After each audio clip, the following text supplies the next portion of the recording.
জয় হিন্দ প্রিয় স্টুডেন্টস। আজকের এই গুরুত্বপূর্ণ ভিডিওটিতে আমরা মডেল নাম্বার 3 অর্থাৎ মডেল পেপার 3 নিয়ে আলোচনা করব। যে কোশ্চেনগুলো তোমাদের জন্য খুব গুরুত্বপূর্ণ এবং যারা 2026-এ বোর্ড এক্সাম দিচ্ছ অর্থাৎ এইচএস পরীক্ষার্থী সেমিস্টার 4 এর জন্য, তাদের জন্য এই কোশ্চেন পেপারটা আমাদের ফিজিক্সে আলোচনা হবে এসপিডি সমাধান চালালে। চলো তাহলে আমরা শুরু করছি। আমাদের প্রথম যে কোশ্চেনটা দেওয়া রয়েছে, দেখো কোশ্চেনটা ভালো করে পড়ো। ফার্স্ট কোশ্চেনটা বলেছে একেরে কৌণিক বিচ্ছুরণ ও বিচ্ছুরণ ক্ষমতার মধ্যে সম্পর্ক লেখো। খুব গুরুত্বপূর্ণ একটি কোশ্চেন। দেখো, কৌণিক বিচ্ছুরণ, ধরো এটা একটা প্রিজমের ছেদ, ঠিক আছে। এই প্রিজমের ছেদের মধ্যে দিয়ে যখন সাদা লাইট পাস করছে, সাদা রঙের আলো বর্ণ পাস করছে, তারা বিভিন্ন বর্ণে ভেঙে যায়। ওকে, এর মধ্যে একদম ফার্স্ট আর একদম লাস্ট আমি ধরে নিচ্ছি এটা রেড লাইট, এটা হচ্ছে ভায়োলেট লাইট, ঠিক আছে। তো এই যে অ্যাকচুয়াল পথ, এই যে অ্যাকচুয়াল পথ থেকে এটা যতটা অ্যাঙ্গেল সরে এলো সেটা হচ্ছে ডেল্টা আর। অনুরূপভাবে এই যে লাইটটা অর্থাৎ ভায়োলেট লাইটটা যে অ্যাঙ্গেলে সরে এলো সেটা হচ্ছে ডেল্টা ভি, যেটাকে বলা হয় বিচ্যুতি বা চ্যুতিকোণ। এখন এই পর্দার উপর এরা যে মানে আমাদের যে ঝালরটা তৈরি করবে অর্থাৎ একটা বর্ণালী তৈরি করবে, ঝালর নয় বর্ণালী। তো এদের যে কৌণিক ব্যবধান অর্থাৎ এই ডেল্টা ভি এবং ডেল্টা আর, মানে এদের যে বিচ্যুতির পার্থক্য ডেল্টা ভি মাইনাস ডেল্টা আর, এটাকে বলা হয় কৌণিক বিচ্ছুরণ, ঠিক আছে, কৌণিক বিচ্ছুরণ। ওকে, আর মাঝের যে বর্ণটা এঁকেছি এটা হচ্ছে ডেল্টা, এটা হচ্ছে হলুদ বর্ণের জন্য, অর্থাৎ ডেল্টা ওয়াইও লিখতে পারি। এটা হচ্ছে হলুদ, ঠিক আছে, এটা হলুদ, এটা হচ্ছে লাল। আমরা তিনটে বর্ণকে দেখিয়েছি আর লাস্টটা হচ্ছে বেগুনি, ঠিক আছে। তাহলে কৌণিক বিচ্ছুরণ হচ্ছে আমাদের লাল আলোর যে বিচ্যুতি এবং বেগুনি আলোর বিচ্যুতি, এদের এই দুটোর যে বিয়োগফল। ওকে, আর বিচ্ছুরণ ক্ষমতা অর্থাৎ বিচ্ছুরণ ক্ষমতা এটাকে ওমেগা দ্বারা ডিনোট করা হয়, সেটা হচ্ছে delta v minus delta r divided by delta কিংবা ডেল্টা ওয়াই, অর্থাৎ লাল এবং বেগুনি আলোর বিচ্যুতির যে পার্থক্য ডিভাইডেড বাই হলুদ বর্ণের যে বিচ্যুতি। এখন প্রিজমের একটা ফর্মুলা আছে বিচ্যুতির জন্য, সেটা হচ্ছে ডেল্টা সমান মিউ মাইনাস 1 ইন্টু এ, ঠিক আছে। এটা হচ্ছে এই যে প্রিজম অ্যাঙ্গেল, সেটা অর্থাৎ প্রিজমটাকে কাটলে যেরকম দেখতে পাওয়া যাবে সেটা হচ্ছে এই জিনিসটা। ওকে, তাহলে সেক্ষেত্রে মানটা যদি বসায় এটা তখন মিউ ভি অর্থাৎ ভায়োলেট লাইটের জন্য mu v minus 1 into a minus mu r minus 1 into a divided by delta y, মানে হচ্ছে এখানে আমরা লিখতে পারি মিউ মাইনাস 1 ইন্টু এ, ঠিক আছে। এগুলো কাটিয়ে দিলে এখানে পড়ে থাকছে দেখো mu v minus mu r by mu minus 1। Okay, অর্থাৎ mu v minus mu r by mu minus 1, এটা হচ্ছে আমাদের যে ওমেগার ফর্মুলা, ঠিক আছে। উপরে একটা খেয়াল করো, এটা কি ছিল, এটা ছিল দেখো ডেল্টা ভি মাইনাস ডেল্টা আর, অর্থাৎ কৌণিক বিচ্ছুরণ, ঠিক আছে। আর নিচের যেটা ওমেগা সেটা হচ্ছে কৌণিক বিচ্ছুরণ যে ক্ষমতা। ওকে, অর্থাৎ ওমেগাটা হচ্ছে বিচ্ছুরণ ক্ষমতা। তাহলে আমরা এখান থেকে লিখতে পারি এই যে রাশিমালাটা থেকে ওমেগা ইন্টু ডেল্টা সমান ডেল্টা ভি মাইনাস ডেল্টা আর, এটাই হচ্ছে আমাদের বিচ্ছুরণ ক্ষমতা আর কৌণিক বিচ্ছুরণের মধ্যে সম্পর্ক। অর্থাৎ এটাকে একটু আমরা ভালোভাবে লিখছি, সেটা লেখার জন্য আমরা এখানে টেনে নিচ্ছি। এর মানে হচ্ছে ওমেগা মানে হচ্ছে বিচ্ছুরণ ক্ষমতা,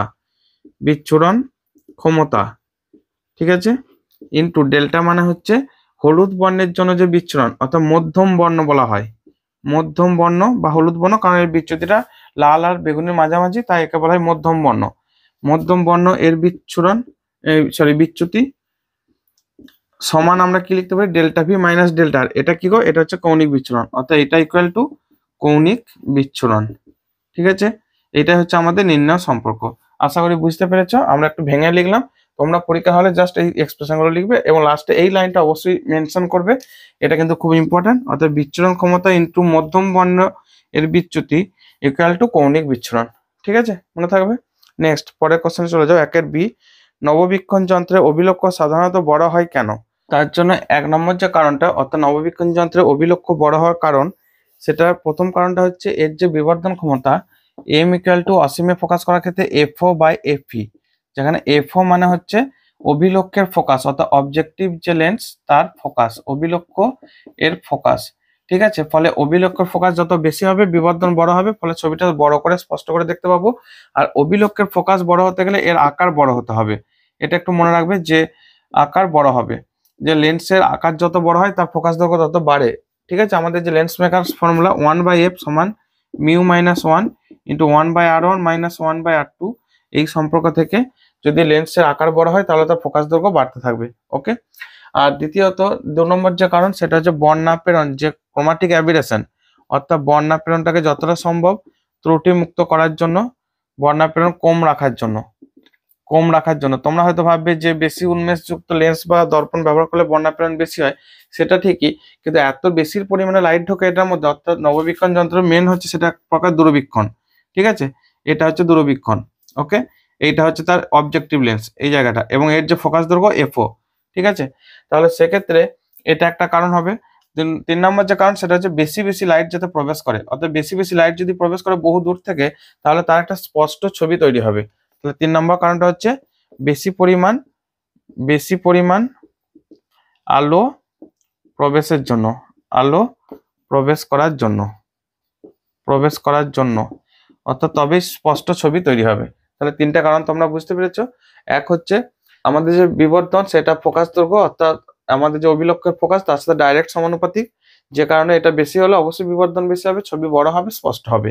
2 হচ্ছে বর্ণাপেরণ কম রাখার জন্য। 3 হচ্ছে বেশি পরিমাণে আলো প্রবেশ করার জন্য। ওকে, নেক্সট অথবা দেওয়া আছে একের দাগের অথবা। আচ্ছা, এটা একটা ম্যাথমেটিক্যাল প্রবলেম দিয়েছে। কোশ্চেনটা দিয়েছে দেখো, লাল ও নীল বর্ণের আলোক রশ্মির জন্য ক্রাউন কাচের প্রতিসরাঙ্ক mu r equal to 1.517, mu g অর্থাৎ আচ্ছা মিউ বি মানে হচ্ছে মিউ আর মানে রেড লাইট আর বি মানে ব্লু লাইট। ঠিক আছে, মিউ বির মান দিচ্ছে 1.523। এই বর্ণদ্বয়ের সাপেক্ষে ক্রাউন কাচের বিচ্ছুরণ ক্ষমতা, একটু আগে আমরা বিচ্ছুরণ ক্ষমতা যে রাশিমালাটা লিখেছিলাম, omega equal to delta v minus delta r divided by delta, তার মানে হচ্ছে mu v minus mu r divided by, এখানে আসলে দেখো মিউ মাইনাস 1। ঠিক আছে, এখানে মিউ ভি মানে ভি এর জায়গায় এখানে কি কি দিয়েছে, ভায়োলেট লাইট আর রেড লাইট না দিয়ে রেড আর ব্লু দিয়েছে। ঠিক আছে, তাহলে আমরা কাজ করি, এখানে মিউ বি লিখে দিচ্ছি, এটাকেও মিউ বি লিখছি। ওকে, অর্থাৎ ব্লু লাইটের জন্য এখানে মিউ বির মান দিয়েছে 1.523 আর মিউ আর এর মান দিয়েছে 1.517।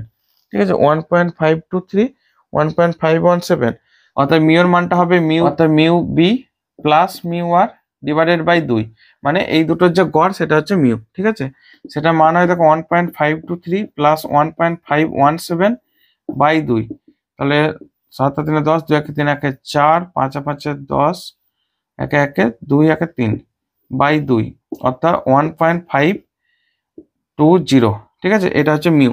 তাহলে সব ভ্যালুগুলো এখান থেকে বসিয়ে দাও। এই মিউ বি সমান হচ্ছে মিউ বি দেখো 1.523 মাইনাস 1.517 ডিভাইডেড বাই মিউ মানে হচ্ছে 1.520 মাইনাস 1। তাহলে ক্যালকুলেট করো, 7 থেকে 13 6 2 0 5 0, আচ্ছা 0.006 বাই 0.520। এটা একটু ভাগটা করে নাও, 6 ডিভাইডেড বাই 520, তাই তো এরকম একটা কিছু আসছে। তো তোমরা একটু ভাগটা করে নাও, দেখো অ্যান্সার চলে আসবে। অর্থাৎ এই ভ্যালুটা আছে 0.0115, এটা অ্যান্সার। ঠিক আছে, এটা একটু তোমরা ক্যালকুলেট করে নেবে। পরের কোশ্চেনটা বলছে, দুটি সমবর্তনে আলোক কক্ষ পরস্পরের সঙ্গে 30 ডিগ্রি কোণে আনত। I0 তীব্রতার অসমবর্তিত আলো প্রথম সমবর্তকে আপতিত হয়ে দ্বিতীয় সমবর্তক থেকে নির্গত হয়। নির্গত আলোর তীব্রতা নির্ণয় করো। ঠিক আছে, কোশ্চেনটা দেখো, যে প্রথম ক্ষেত্রে বলেছে অসমবর্তিত আলো। দেখো অসমবর্তিত মানে এই যে জায়গাটা, এইখানে যে লাইট গুলো আসছে এগুলো হচ্ছে অসমবর্তিত, মানে এই যে ডট গুলো দিচ্ছি তার মানে হচ্ছে বোর্ডের ভিতর দিক থেকে বাইরের দিক থেকে কাঁপছে, আর এই উপর নিচেও কাঁপছে। ই ভেক্টর এবং বি ভেক্টর, অর্থাৎ ই ভেক্টর এবং বি ভেক্টর এরা পরস্পর কাঁপছে। ঠিক আছে, তো যে কারণে এর দুটো উপাংশ আছে তাই আমরা একটা ডট চিহ্ন বোঝাচ্ছি আর একটা উপর নিচে আরো চিহ্ন, তার মানে এটা হচ্ছে অসমবর্তিত। এখন এইটা যখন এরকম একটা তলের মধ্যে দিয়ে পাস করছে, সেক্ষেত্রে দেখো একবার সে এই যে ডট চিহ্নটা, এই যে ভাইব্রেশনটা মানে এই বরাবর, সেটা অফ হয়ে যাচ্ছে, মানে সেটা কাট হয়ে যাচ্ছে, শুধুমাত্র এই বরাবর ভাইব্রেশনটা থাকছে, তাই আমরা এই বরাবর এর চিহ্নটা দিচ্ছি, এখানে কিন্তু আর ডট চিহ্নটা ইউজ করিনি। ঠিক আছে, সেক্ষেত্রে আলোর তীব্রতা হাফ হয়ে যাবে, অর্থাৎ I0/2 হয়ে যাবে, কারণ একটা পার্ট বা একটা কম্পোনেন্ট এখানে কাট হয়ে যাচ্ছে। অন্যদিকে এই যে একটা পোলারাইজার এর মধ্যে যখন পাস করবে, তখন যে সূত্র আমরা অ্যাপ্লাই করবো সেটা যে I1 যেটা আসছে, I1 into cos square theta. ঠিক আছে, এটা হচ্ছে I2 যেটা পাস করবে, এই I2। ওকে, তাহলে এটা মেলাসের সূত্র থেকে পাই, দুইয়ের দাগের মেলাসের সূত্র I2 সমান I1 কস স্কোয়ার থিটা। তাহলে I1 মানে হচ্ছে I0/2 কস স্কোয়ার থিটা, মানে হচ্ছে এর সাপেক্ষে এটা যে অ্যাঙ্গেল করা আছে, মানে দুটো এটা এইভাবে আছে, ধরো এই বরাবর, সে এর সাপেক্ষে একটা অ্যাঙ্গেল করা আছে, দুটো পোলারাইজার। ঠিক আছে, একটাকে বলা হয় পোলারাইজার, একটা অ্যানালাইজার। তো কস স্কোয়ার 30, তাহলে সেই মানটা আসছে দেখো I0/2 কস 30 মান হচ্ছে √3/2 তার হোল স্কোয়ার, sin 30 মানে হাফ, হ্যাঁ। তাহলে এটা আসবে দেখো I0/2 ইন্টু 3/4, অর্থাৎ 3I0/8। ওকে, তাহলে মেলাসের সূত্র থেকে কি পেলাম, এই ভ্যালুটা আসছে 3I0/8। ঠিক আছে, ওকে। তারপর আবার দ্বিতীয় কোশ্চেন হচ্ছে অথবা গোলীয় দর্পণের ক্ষেত্রে নিউটনের সমীকরণ প্রতিষ্ঠা করো। যেহেতু এটা আমাদের 2 নম্বরের কোশ্চেন, আমরা এক কাজ করব, এটা আমরা গোলীয় যে দর্পণের যে সূত্র সেখান থেকেই শুরু করতে পারি, আর না হলে তোমরা এক কাজ করো, প্রথম থেকেই প্রতিষ্ঠা করতে পারো। তবে আমার মনে হয় 3 নম্বরের জন্য ওটা ঠিক আছে, অত খাটুনি। তোমরা একবারে যে গোলীয় দর্পণ নর্মাল যে মিরর ফর্মুলা তোমরা জানো সেটা, ঠিক আছে, 1/v plus 1/u equal to 1/f, সেখান থেকে স্টার্ট করবে 2 নম্বরের সূত্র, যেহেতু আমরা অতটুকুই কাজ করব। ওকে, তো দেখো এই একটা হচ্ছে গোলীয় দর্পণ। গোলীয় দর্পণটার এটা হচ্ছে ফোকাস বিন্দু, এটা হচ্ছে সেন্টার অফ কার্ভেচার। এখানে কোনো একটা বস্তু রাখা আছে, তার জন্য এই জায়গাটায় একটা প্রতিবিম্ব তৈরি করেছে। এই যে ও থেকে এই বিন্দু, অর্থাৎ আমরা এটাকে লিখছি mn, mn, ঠিক আছে, ও এম, এটা হচ্ছে প্রতিবিম্ব দূরত্ব, প্রতিবিম্ব দূরত্ব, তার মানে এটা হচ্ছে ভি। আর ও থেকে যে পি, ও পি, এটা হচ্ছে বস্তু দূরত্ব, বস্তু দূরত্ব, এটা হচ্ছে ইউ। ঠিক আছে, তাহলে এখান থেকে এইটা পেলাম পি, ভি। এখান থেকে এরপর আমরা ফোকাস থেকে মাপো এফ পি। এফ পির মানটা দেখো, এইখান থেকে এইটুকু মান মানে কত, পুরোটা হচ্ছে ইউ। সেখান থেকে এই জায়গাটা বাদ দাও এফ, অর্থাৎ ও এফ, এটা হচ্ছে ফোকাস দৈর্ঘ্য সমান এফ। তাহলে এটাকে লিখতে পারি ও পি মাইনাস ও এফ সমান হচ্ছে দেখো ইউ মাইনাস এফ। একইভাবে এফ এম, এটাকে নাম দাও এফ এম মানে ওয়াই। ওয়াই এটার মান কত হচ্ছে, ওয়াই মানে হচ্ছে দেখো প্রতিবিম্ব দূরত্ব ফোকাস থেকে। ঠিক আছে, তাহলে এটাকে লিখতে পারি এখান থেকে ভি মাইনাস এফ, অর্থাৎ ভি মাইনাস এফ। ওকে, এটাই আমরা এই এক্স আর ওয়াই এর আকারে আমরা আনবো, অর্থাৎ এটা নিউটনের সূত্র যেটা মাপা হয়, নিউটনের সূত্র অনুযায়ী সবসময় ফোকাস থেকে দূরত্বগুলো মাপায়। ফোকাস থেকে প্রতিবিম্ব ফোকাস থেকে বস্তু দূরত্ব এটা হচ্ছে ছোট হাতের এক্স, আর ফোকাস থেকে প্রতিবিম্ব দূরত্ব ওয়াই, অর্থাৎ এক্স ওয়াই। এখন মিরর ফর্মুলা দর্পণের সূত্র থেকে, দর্পণের সূত্র থেকে আমরা যে কোনো একটা দর্পণের জন্য গোলীয় দর্পণ মানে অবতল হতে পারে, অবতল হতে পারে, দুটোর জন্য প্রমাণ করার কোনো দরকার নেই, যে কোনো একটার জন্য প্রমাণ করবে। ঠিক আছে, তাহলে এক্ষেত্রে দেখো 1/v প্লাস 1/u সমান 1/f। খেয়াল করো সবগুলোই বাঁ দিকে আছে মানে নেগেটিভ, অর্থাৎ আমাদের যে এক্স অ্যাক্সিস ওয়াই অ্যাক্সিস যে কোঅর্ডিনেট রুল, কার্টেসিয়ান রুল, এটা হচ্ছে এক্স অ্যাক্সিস, এটা হচ্ছে ওয়াই অ্যাক্সিস, এর বাঁ দিকটা সব নেগেটিভ। মানে এই যে মূল বিন্দু তার সাপেক্ষে বাঁ দিকটা নেগেটিভ, মানে এই ফোকাস টোকাস সবই হচ্ছে আমাদের নেগেটিভ, তাই নেগেটিভ বসালে সবগুলোই নেগেটিভ হয়ে যাবে। তাহলে এখান থেকে আমরা লিখছি দেখো u plus v by u v সমান 1/f, বা ইউএফ প্লাস ভিএফ সমান ইউভি, বা u v minus u f minus v f সমান 0, বা u v minus u f minus v f plus f square সমান এফ স্কোয়ার। ঠিক আছে, বা এখানে কমন না, ইউ কমন নিলে v minus f, minus v common নিলে এফ কমন নিচ্ছে এখানটায়, তাহলে v minus f equal to f square. তাহলে এখান থেকে V U minus F common নিচ্ছে কত, ভি মাইনাস এফ সমান এফ স্কোয়ার। আর এই যে দেখো ইউ মাইনাস এফ মানে এক্স, ভি মাইনাস এফ মানে ওয়াই, তাহলে এখান থেকে এক্স ইন্টু ওয়াই সমান এফ স্কোয়ার। এটা হচ্ছে নিউটনের সূত্র। ঠিক আছে, নিউটনের সূত্র। এখানে কিন্তু ওই বলবিদ্যা আরে ভাববে না, বলবিদ্যার সূত্র না, এটা হচ্ছে আলোক বিজ্ঞানের আমাদের যে গোলীয় দর্পণের ফর্মুলা, যেখানে এক্স ওয়াইটা হচ্ছে দেখো ফোকাস বিন্দু থেকে বস্তু দূরত্ব, ফোকাস বিন্দু থেকে প্রতিবিম্ব দূরত্ব। ঠিক আছে, আশা করি তোমরা বুঝতে পেরেছো। ওকে, আচ্ছা, নেক্সট আমাদের পরের কোশ্চেন ফলো করো। আমরা 3 দাগের কোশ্চেনে চলে যাব। ওকে, এখানে বলেছে ব্যতিচার ঘটনার জন্য আলোর কোন ধর্ম দায়ী। ভালো কোশ্চেন দিয়েছে। এক হচ্ছে আলোর যে তরঙ্গ ধর্ম সেটাও দায়ী, আর 2 হচ্ছে এখানে সুসংগত উৎস থেকে উপরিপাতন ঘটতে হবে, অর্থাৎ উপরিপাতনটাও দায়ী। মনে থাকবে দুটো ধর্ম এখানে। 1 নম্বর হচ্ছে আলোর তরঙ্গ ধর্ম দায়ী, মানে আলোর তরঙ্গ ধর্ম দায়ী। আর 2 নম্বর হচ্ছে আলোর উপরিপাতন নীতি, আলোর উপরিপাতন নীতি। তবে সব উপরিপাতন নয়, আবার উপরিপাতন বা সুপারপজিশন প্রিন্সিপাল। ঠিক আছে, উপরিপাতন নীতি বা সুপারপজিশন প্রিন্সিপাল। তবে এটা হচ্ছে সুসংগত উৎস থেকে আসতে হবে। সুসংগত উৎস মানে যেটা বলেছিলাম সেটা হচ্ছে যে যাদের দশা পার্থক্য সময়ের সাপেক্ষে ফিক্স থাকবে, বা একটা চেঞ্জ হলে অন্যটা সেম ভাবে চেঞ্জ হবে। ঠিক আছে, 3 বি কি বলেছে, একটি সমান্তরাল কাচ ফলকের ক্ষমতা কত। কি সুন্দর শর্ট কোশ্চেন দিয়েছে তো, এগুলো সুন্দর শর্ট কোশ্চেন। সমান্তরাল কাচ ফলকের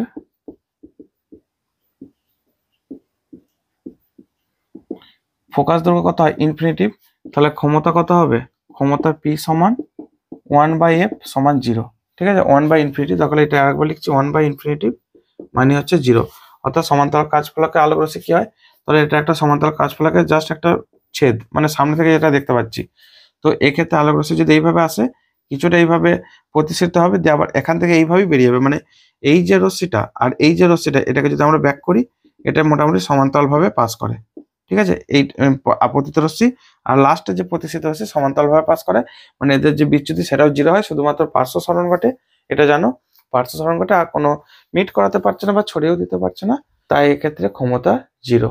3 অথবা বলেছে দেখো এখানে বলেছে আলোকবাহী তন্তু কি।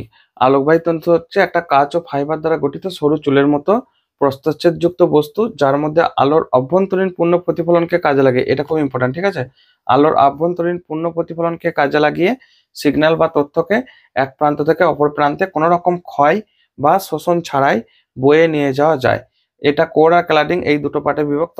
যেখানে একটা ছবি দেখিয়েছি দেখো, যে এটা খুব সরু রন্ধ্র বিশিষ্ট, বাইরের যেটা উপাদান তার যে প্রতিসরাঙ্ক খুব কম হয়, ভিতরের প্রতিসরাঙ্ক এটা হচ্ছে বেশি হয়। ফলে এর ভিতরে ঘন মাধ্যম থেকে লঘু মাধ্যমে আলো, এখানে একটা ম্যাক্সিমাম একটা অ্যাঙ্গেল থাকে, অ্যাঙ্গেল অফ গ্যালান্সিং বলা হয়।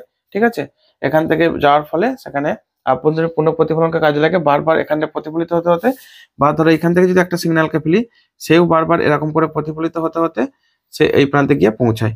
ওকে, এইভাবে আলোক রশ্মি বা কোনো সিগন্যাল বা তথ্য এই প্রান্ত থেকে এই প্রান্তে পৌঁছে যায়। ঠিক আছে, এটা হচ্ছে আলোকবাহী তন্তু। ওকে, পরের কোশ্চেন কি দিয়েছে, কোন ধরনের দর্পণে গোলীয় অপেরণ সর্বনিম্ন হয়। মনে রাখবে অধিবৃত্তাকার দর্পণ বা প্যারাবোলিক দর্পণ।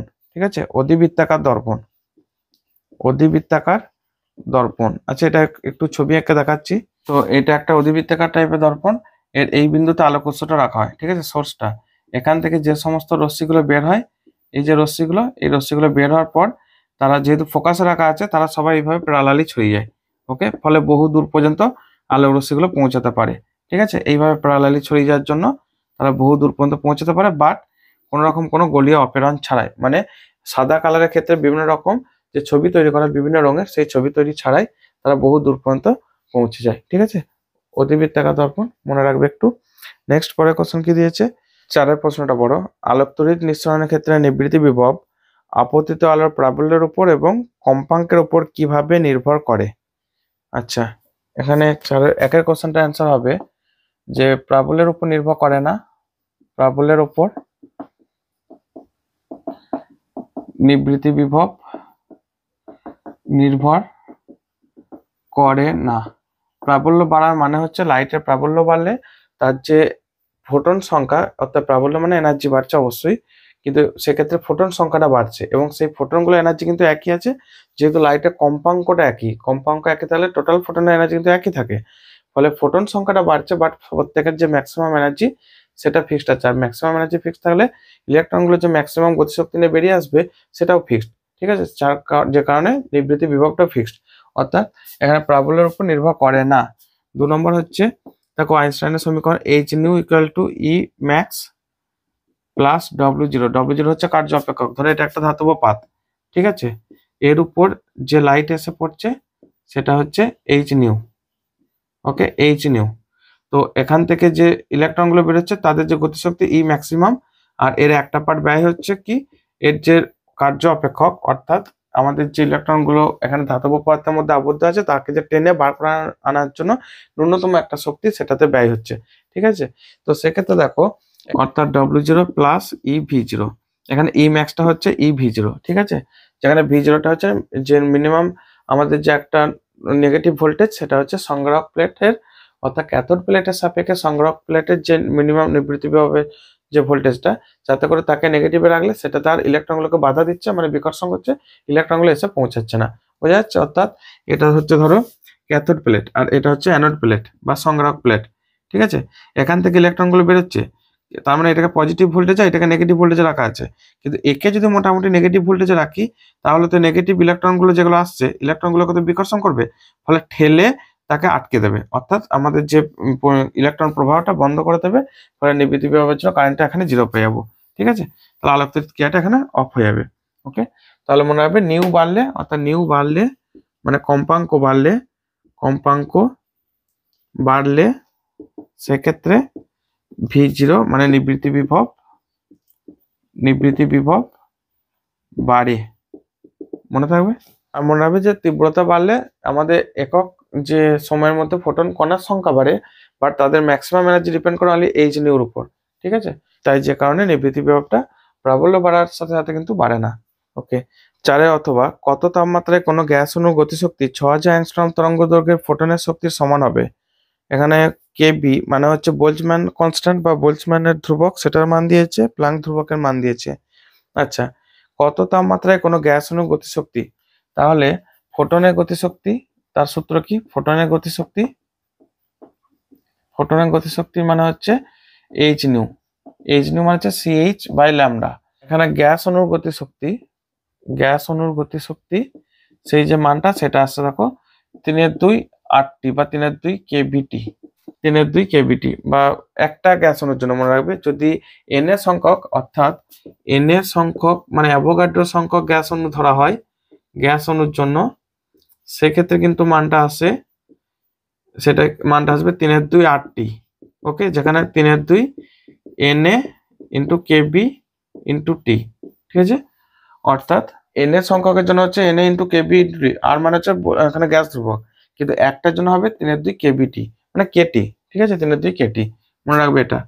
তাহলে 3/2 কেবিটি এটার সাথে এটা সমান হবে বলছে, তাহলে আমরা লিখতে পারি অতএব ch by lambda equal to 3/2 kt kb into t. বা এখান থেকে কত তাপমাত্রা টেম্পারেচারটা বার করতে হবে, তাহলে ch by lambda 2/3 into 1 by kb. আচ্ছা, এই মানগুলো বসাচ্ছি। সি মানে 3 ইন্টু 10⁸, আলোর বেগ এইচ 6. এখানে যে মানটা দেবে সেটাই ধরো 625 10⁻34 6.625 ইন্টু 10⁻34 ইন্টু 2/3। আচ্ছা, বাই কেবির মানটা নিচে দাও 1.38 ইন্টু 10⁻23। ঠিক আছে, জুল পার কেলভিন। আর এখানে ল্যামডার মানটা আছে দেখো, সি বসাইছি, এইচ বসাইছি, কেবি বসাইছি 2/3। ল্যামডা হচ্ছে 6000 অ্যাংস্ট্রম, তাহলে 6000 ইন্টু 10⁻10। তো এই মানটা ক্যালকুলেট করলে আসছে প্রায় 16002 কেলভিন। ঠিক আছে, 16002 বা প্রায় 16000 কেলভিন। ঠিক আছে, এখানে প্রায় লিখে দিচ্ছি। ঠিক আছে, উত্তর। ওকে, ভালো করে কোশ্চেনটা দেখো যে যখন ফোটনের গতিশক্তি বার করছি এই সমান এইচ নিউ ফর্মুলা। ওকে, আর গ্যাস অণুর যখন গতিশক্তি বার করছি সেটা হচ্ছে 3/2 কেটি। মনে রাখবে 3/2 কেটি, এখানে কেবি লেখা আছে, বি মানে বোল্টজ কনস্ট্যান্ট। তো যদি বলতো যে সমস্ত গ্যাস অণুর জন্য, তাহলে কিন্তু অ্যাভোগাড্রো সংখ্যাটাকে আমরা গুণ করতাম, সেটা হচ্ছে এন মানে সেটা মান হয়তো আমরা জানো যে 6.23 ইন্টু 6.023 ইন্টু 10⁻23। তো সেখানে আসতো 3/2 RT, আর মানে এন কে। ঠিক আছে, কিন্তু এখানে যেহেতু একটা পার্টিকেল, তাহলে এই এন এর মানটা 1 ধরে নেবো, মানে একটা পার্টিকেলের জন্য, মানে এন এর দিয়ে ভাগ করা আছে অ্যাকচুয়ালি।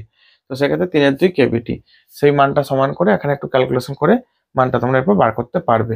ঠিক আছে, মানে এই মানটা আমাদের অ্যাকচুয়ালি লাগেনি, তাই এটা আমরা একটু মুছে দিচ্ছি। ওকে, এই ছিল আমাদের ম্যাথমেটিক্যাল প্রবলেম। এবার পরের কোশ্চেনে চলে যাও। পরের কোশ্চেনটা কি বলেছে? 5 দেখা কোশ্চেন, ফোটন দ্বারা ইলেকট্রন উৎপাদনের একটি উদাহরণ দাও। খুব সহজ উদাহরণ। 5 কোশ্চেনটা বলেছে যে ফোটন দ্বারা ইলেকট্রন উৎপাদনের একটি উদাহরণ দাও। আলোক তড়িৎ ক্রিয়া, অর্থাৎ এখানে ধাতব পৃষ্ঠের উপর আলো এসে পড়ছে। ঠিক আছে, মানে ফোটন কণা পড়ছে, সেখান থেকে ইলেকট্রন বের হচ্ছে, তাহলে ফোটন থেকে ইলেকট্রন উৎপাদন। যদি বলতো উল্টোটা, অর্থাৎ ইলেকট্রন থেকে ফোটন, ঠিক আছে, বা ইলেকট্রন দ্বারা ফোটন, তখন কিন্তু উল্টোটা হচ্ছে। যেমন ধরো এলইডি লাইট, বা ধরো আমাদের বাড়িতে যে বাল্বগুলো জ্বলছে, ওকে, তারা তো কারেন্ট পাঠালে মানে তড়িৎ পাঠালে, অর্থাৎ ইলেকট্রন পাঠালে সেখান থেকে ফোটন উৎপন্ন হয় লাইটের ক্ষেত্রে, মানে যে জ্বলন্ত বাল্ব। ঠিক আছে, আর এক্ষেত্রে আলোক তড়িৎ ক্রিয়াতে তার উল্টোটা, ফোটন থেকে ইলেকট্রন। মনে থাকবে। ওকে, পরের কোশ্চেন কি দিয়েছে? পরের কোশ্চেন বলেছে যে পদার্থ তরঙ্গ কি তড়িৎচুম্বকীয় তরঙ্গ? না। আচ্ছা, এটা অ্যান্সারটা এখানে লিখে দিচ্ছি, এটা এ, এটা বি। না, পদার্থ তরঙ্গ তড়িৎচুম্বকীয় তরঙ্গ নয়। তড়িৎচুম্বকীয় তরঙ্গ নয় মানে তড়িৎচুম্বকীয় তরঙ্গ মানে কি? এইদিকে একটা ই ভেক্টর আর এইদিকে ধরো বি ভেক্টর। ঠিক আছে, ই ভেক্টর বি ভেক্টর এদের যে সম্মিলিত প্রয়াস, মানে সম্মিলিত বারবার চেঞ্জ, এই বিতে বি ইতে বারবার চেঞ্জ হওয়ার ফলে যেটা বেরিয়ে আসে যে তরঙ্গটা, সেটা হচ্ছে তড়িৎচুম্বকীয় তরঙ্গ। যেমন আলো এক প্রকার তড়িৎচুম্বকীয় তরঙ্গ, এক্স রশ্মি, গামা রশ্মি, এগুলো হচ্ছে তড়িৎচুম্বকীয় তরঙ্গ। কিন্তু পদার্থ তরঙ্গ, যেটা ডি ব্রগলি সূত্র দেখো পাওয়া যায়, ঠিক আছে, সেটা হচ্ছে পদার্থ যখন ছোটাছুটি করছে তখন সে তরঙ্গের মতো বা কণা তরঙ্গের মতো। তাহলে মনে রাখবে যে পদার্থ তরঙ্গ, এটা তড়িৎচুম্বকের তরঙ্গ নয়। ঠিক আছে, 5 অথবা একটি ফোটনের তরঙ্গ দৈর্ঘ্য ল্যামডা এবং একটি ইলেকট্রনের ডি ব্রগলি তরঙ্গ দৈর্ঘ্য এর সমান। আচ্ছা, দেখাও যে ফোটনের শক্তি ইলেকট্রনের গতিশক্তির 2 ল্যামডা এমসি বাই এইচ গুণ। এখানে এমসি এইচ প্রচলিত অর্থে ব্যবহার করছে, মানে এমটা হচ্ছে ইলেকট্রনের ভর, সিটা হচ্ছে আলোর গতিবেগ শূন্যস্থানে, আর ল্যামডা হচ্ছে এখানে যে ডি ব্রগলি তরঙ্গ দৈর্ঘ্যটা, আর এইচটা হচ্ছে প্ল্যাঙ্ক কনস্ট্যান্ট। এটা হচ্ছে না, এই জন্য লিখেছে যে প্রচলার্থে ব্যবহৃত।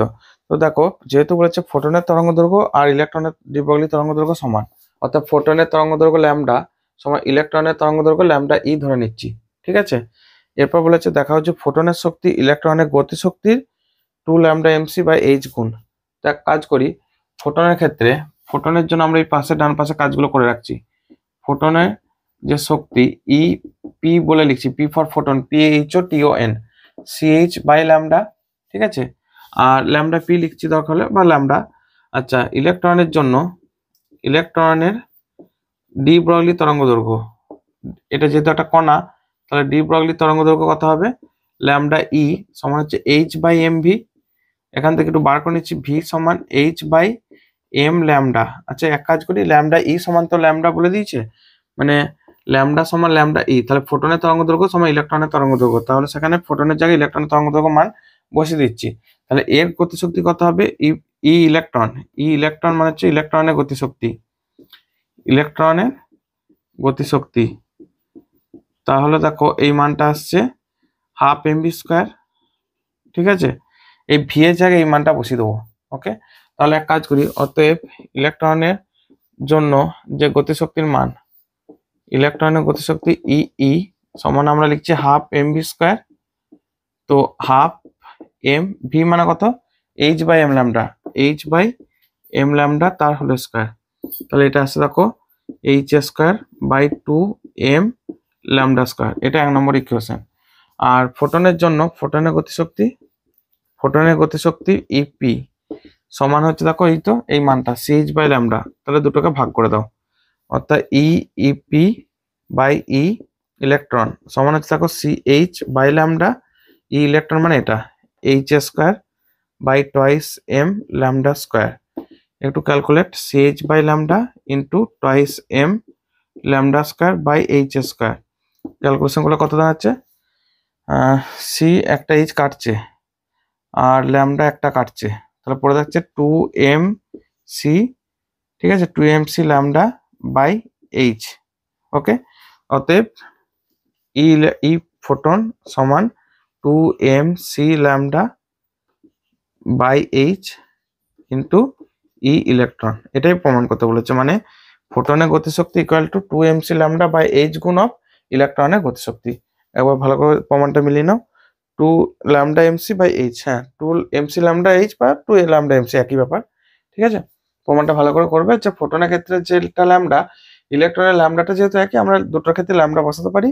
আর এর গতিশক্তিটাকে একটু কনভার্ট করে নেবে, ভিটাকে এই যে এইচ বাই এম ল্যামডা এই আকারে, এই সূত্র থেকে। ঠিক আছে, দিয়ে ওখানে গিয়ে বসাবে। ঠিক আছে, নেক্সট আমরা পরের সেকশনে চলে যাচ্ছি। 6 কোশ্চেন কি বলেছে, জলের মধ্যে বায়ুর বুদবুদ কি ধরনের লেন্সের মতো কাজ করে। মনে রাখবে, জলের মধ্যে বায়ুর বুদবুদ, অর্থাৎ ধরো এটা একটা জলের কোনো পাত্র, ঠিক আছে, এর মধ্যে কোনো বায়ু বুদবুদ তৈরি হয়েছে, তো সেটা খেয়াল করে, এটা হচ্ছে লঘু, অর্থাৎ বায়ু বুদবুদের ভিতরের অংশটা হচ্ছে বায়ু, তো তার মানে লঘু, আর এটা জল মানে হচ্ছে ঘন মাধ্যম। ওকে, তো ঘনর ভিতরে লঘু, যেটা দেখতে অনেকটা উত্তল লেন্সের মতোই, বাট যেহেতু তার চারপাশে মিডিয়াটা, তার যে প্রতিসরাঙ্ক সেটা এই ভিতরের লেন্সটার তুলনায় বেশি, তো সেক্ষেত্রে এটা অপসারী লেন্সের মতো আচরণ করবে, অর্থাৎ অপসারী লেন্সের মতো আচরণ করবে। ঠিক আছে, মনে রাখবে যে উত্তল লেন্স তখনই অপসারী লেন্সের মতো আচরণ করে যখন তার চারপাশে মিডিয়ার যে প্রতিসরাঙ্ক সেটার নিজস্ব মাধ্যমের তুলনায় বেশি। 6 বি বলেছে কোনো বস্তু থেকে 15 সেন্টিমিটার দূরে একটি উত্তল লেন্স রাখলে বস্তুটি 4 গুণ বিবর্ধিত সদ্বিম্ব গঠিত হয়। কোন অবস্থানে লেন্সটিকে রাখলে 3 গুণ বিবর্ধিত অসদ্বিম্ব গঠিত হবে। তো দেখো, প্রথম ক্ষেত্রে লেন্সের সদ্বিম্ব গঠন করছে, তো সদ্বিম্ব মানে উল্টে যায়। ঠিক আছে, মনে রাখবে যে সদ্বিম্বটা বস্তুর সাপেক্ষে উল্টে যায়, তাই নিচের দিকে আলোচনা বোঝাতে, তাহলে এমটা হচ্ছে নেগেটিভ সমান ভি বাই ইউ, সেটা বলেছে কত, 3 গুণ বিবর্ধিত সদ্বিম্ব গঠিত হয়। 4 গুণ বিবর্ধিত সদ্বিম্ব গঠিত হয়। ঠিক আছে, 4 গুণ। আচ্ছা, একটু ভালো করে লিখি। 4 গুণ বিবর্ধিত সদ্বিম্ব গঠিত হয়। তাহলে এখান থেকে দেখো ভি বাই ইউ সমান -4, তাহলে ভি সমান -4u। ঠিক আছে। আচ্ছা, আর কি বলে, সদ্বিম্ব মানে উল্টে যায়, তাই নেগেটিভ নেবো, মানে বিবর্ধনটা নেগেটিভ। আর সমশীর্ষ প্রতিবিম্বের ক্ষেত্রে এমটাকে পজিটিভ নেবো। ঠিক আছে। আর বলেছে যে 15 সেন্টিমিটার দূরে রাখলে, তাহলে ইউটা বলে দিচ্ছে 15 সেন্টিমিটার, 15 সেমি। তাহলে ভিটা কত হবে, -4 × 15 সমান -4×15 = 60 সেমি। খেয়াল করো, সদ্বিম্ব যখন কোনো লেন্সের ক্ষেত্রে গঠিত হয়, এখানে কি দিয়েছে, কোনো বস্তুকে 15 সেমি। আচ্ছা, উত্তল লেন্সের জন্য ইউটাকে নেগেটিভ নেবো। ঠিক আছে, ইউ এর মানটা আমরা নেগেটিভ নেবো, ইউ সমান মাইনাস অফ, তাহলে ভিটা হবে তখন প্লাস হয়ে যাবে। ওকে, ভালো করে বুঝে নাও। ইউটা নেগেটিভ নেবো কারণ উত্তল লেন্সের এই দিকে, তাহলে এটা উত্তল লেন্স, এখান থেকে এটা বস্তু, তাহলে এটা হচ্ছে ইউ, তো এটা নেগেটিভ আছে, মানে এই যে মেন যে আলোক কেন্দ্র তার সাপেক্ষে ইউটার বাঁ দিকে, আর এটা হচ্ছে বস্তুটা ডান দিকে, তাহলে এটাকে পজিটিভ নেবো। ওকে, এটা পজিটিভ, এটা হচ্ছে নেগেটিভ। ঠিক আছে। এরপর জানতে চেয়েছে যে কোন অবস্থানে লেন্সটিকে রাখলে 3 গুণ বিবর্ধিত অসৎবিম্ব গঠিত হবে। তাহলে এক কাজ করে, এখানে আমরা 1/v - 1/u লেন্সের যে ফর্মুলা ইউজ করে ফেলি।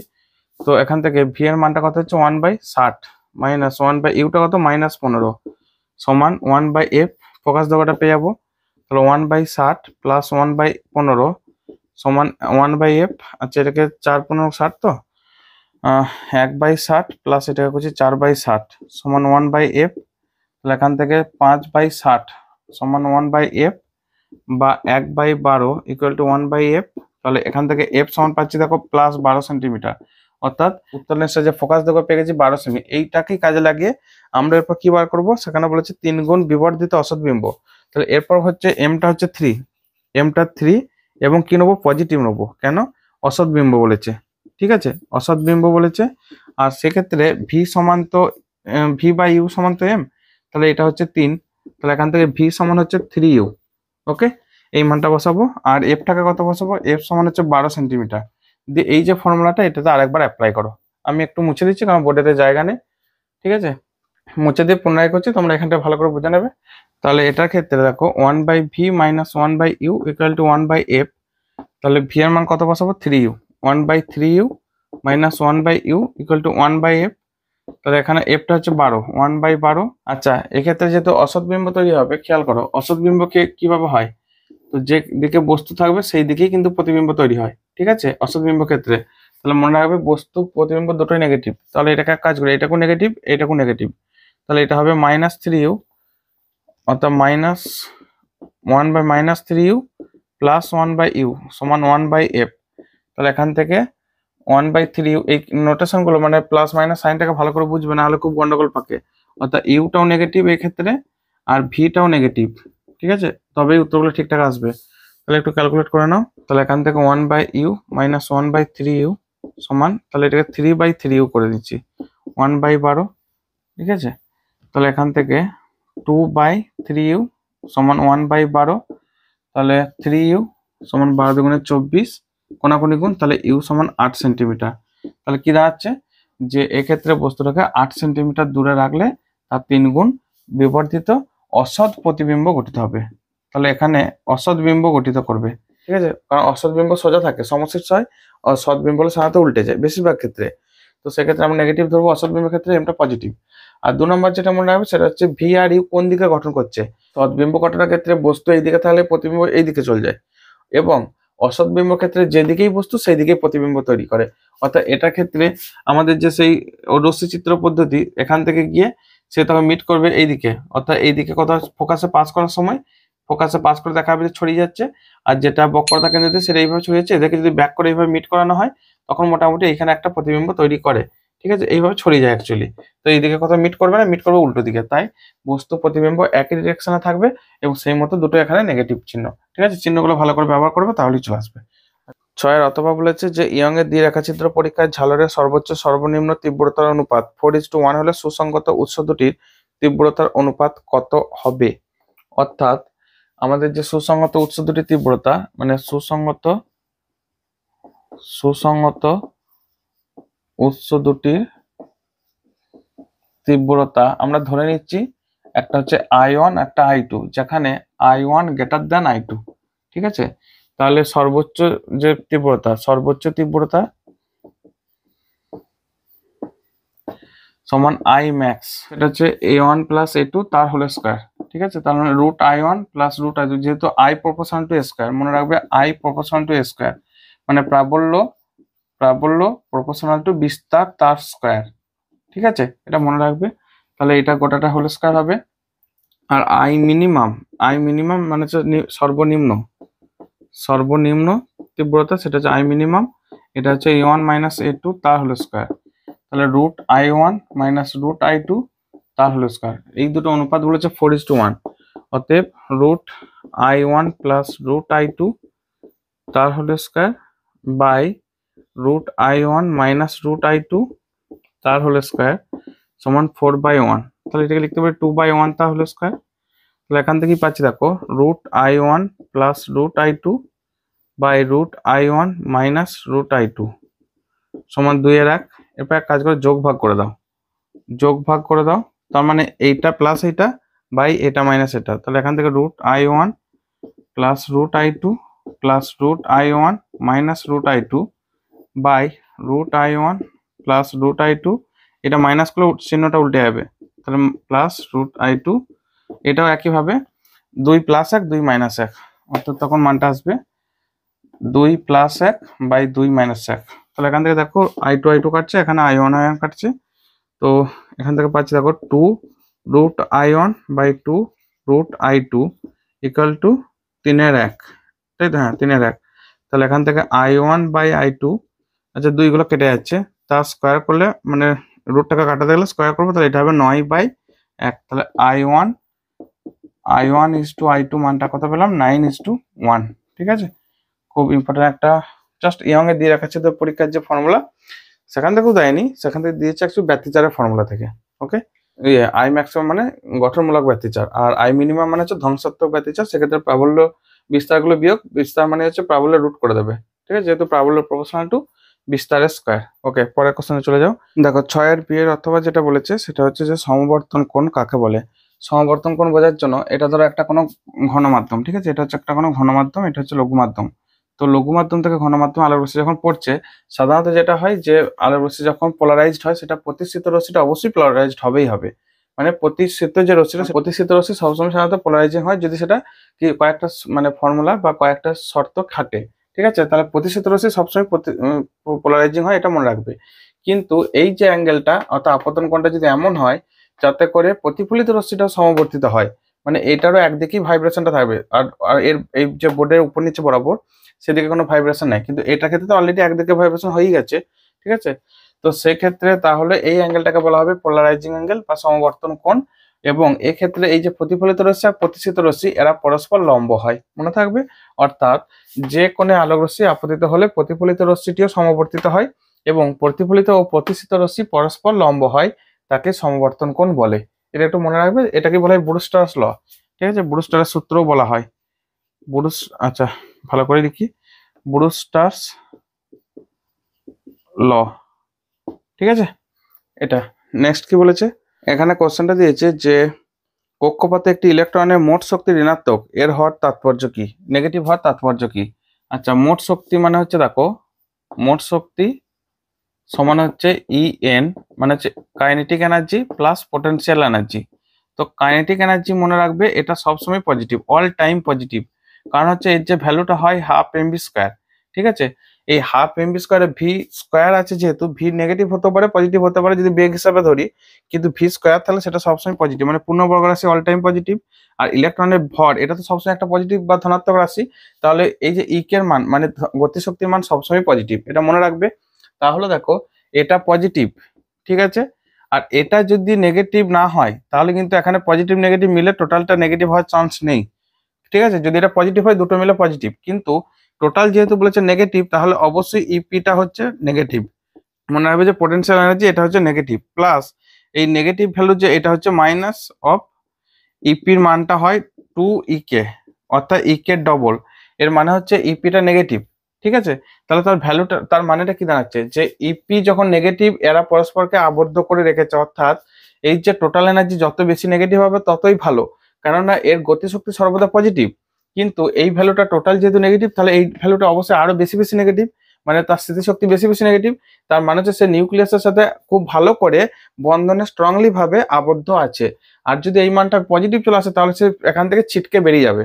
ঠিক আছে, অর্থাৎ এক বাক্যে কি উত্তর দেব, যে টোটাল এনার্জি অর্থাৎ পরমাণু নিউক্লিয়াসের সাথে ইলেকট্রনের যে মোট এনার্জি, এটা যত বেশি নেগেটিভ হবে তত ভালো, কারণ সেটা তার মানে হচ্ছে নিউক্লিয়াসের সাথে আবদ্ধ রয়েছে। যেহেতু গতিশক্তি সর্বদা পজিটিভ, তাহলে এখানে অবশ্যই এই এনার্জিটা বেশি হয়েছে, মানে স্থিতিশক্তিটা বেশি হয়েছে, অত বেশি বেশি স্ট্রং ফোর্সে আবদ্ধ আছে, এবং সেই যে পরমাণুটা তত বেশি সুস্থির।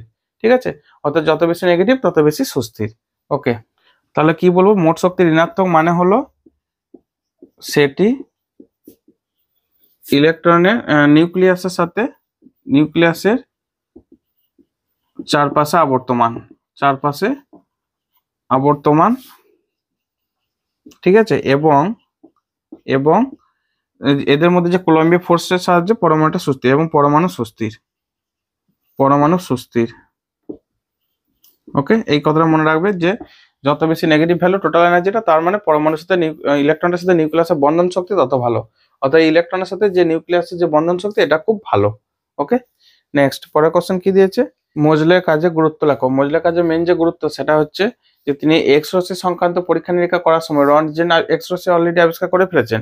এবার বিভিন্ন মৌল থেকে যে এক্স রশ্মি গুলো বেরোচ্ছে, ঠিক আছে, তাদের যে আপেক্ষিক প্রাবল্য আর তাদের যে কম্পাঙ্ক, এই যে চূড়ার যে প্রাবল্য, এটাকে ল্যামডার সাথে তিনি একটা গ্রাফ প্লট করেছিলেন। ঠিক আছে, এই গ্রাফটা কে বিটা আর কে আলফা এরকম দুটো করে নাম চূড়া পেয়েছেন, সেই চূড়াগুলোর নাম দিয়েছিলেন কে বিটা কে আলফা। তো সেই চূড়াগুলোর যে কম্পাঙ্কের বর্গমূল রুট নিউ প্রপোর্শনাল টু ওই মৌলটা পারমাণবিক সংখ্যার সাথে সমানুপাতিক, এটা তিনি দেখেছিলেন। তাহলে এখান থেকে তিনি কয়েকটা সিদ্ধান্ত আসেন। এক নম্বর সিদ্ধান্ত যে পারমাণবিক সংখ্যা ভৌত ও রাসায়নিক ধর্মের জন্য দায়ী। ঠিক আছে, রাসায়নিক ধর্ম মানে মৌলের যে পারমাণবিক সংখ্যার যে ধর্মের জন্য দায়ী। এখানে তার আগে মেন্ডেলিভ বলতে যে না পারমাণবিক গুরুত্ব এর জন্য দায়ী, তখন তিনি প্রমাণ করলেন যে পারমাণবিক গুরুত্ব বা পারমাণবিক ভর নয়, পারমাণবিক সংখ্যা বা প্রোটন সংখ্যা যেটা, সেটাই ওই মৌলটার ভৌত বা রাসায়নিক ধর্ম পরিবর্তন হওয়ার জন্য দায়ী। ঠিক আছে, নাম্বার 2 যেটা আমাদের সিদ্ধান্ত, সেটা হচ্ছে পর্যায় সারণীতে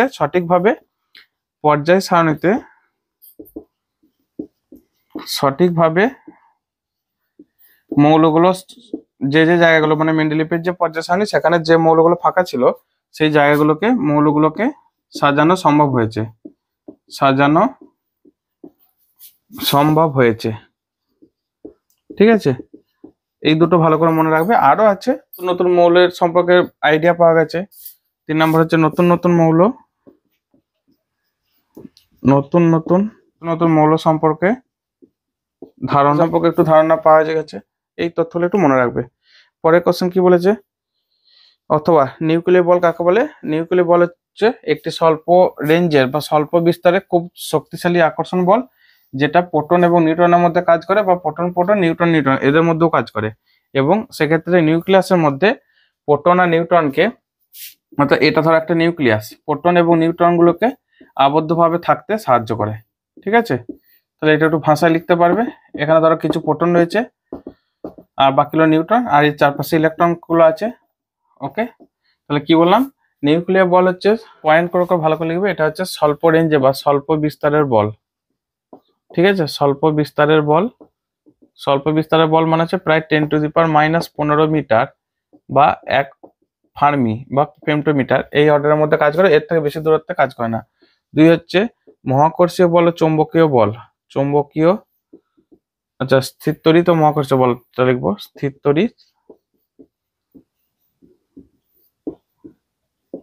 স্থিরতড়িৎ বল ও মহাকর্ষীয় বলের তুলনায় খুব শক্তিশালী। ঠিক আছে, মহাকর্ষীয় বলের তুলনায় খুব শক্তিশালী। আর কি লিখবো, নিউক্লিয়াসের সুস্থিতি প্রদান করে। এই পয়েন্টগুলোকে এক কাছে করে একটা সংজ্ঞা বানিয়ে নিতে পারবে। ঠিক আছে, প্রোটন ও নিউট্রনকে একসাথে বেঁধে রাখে,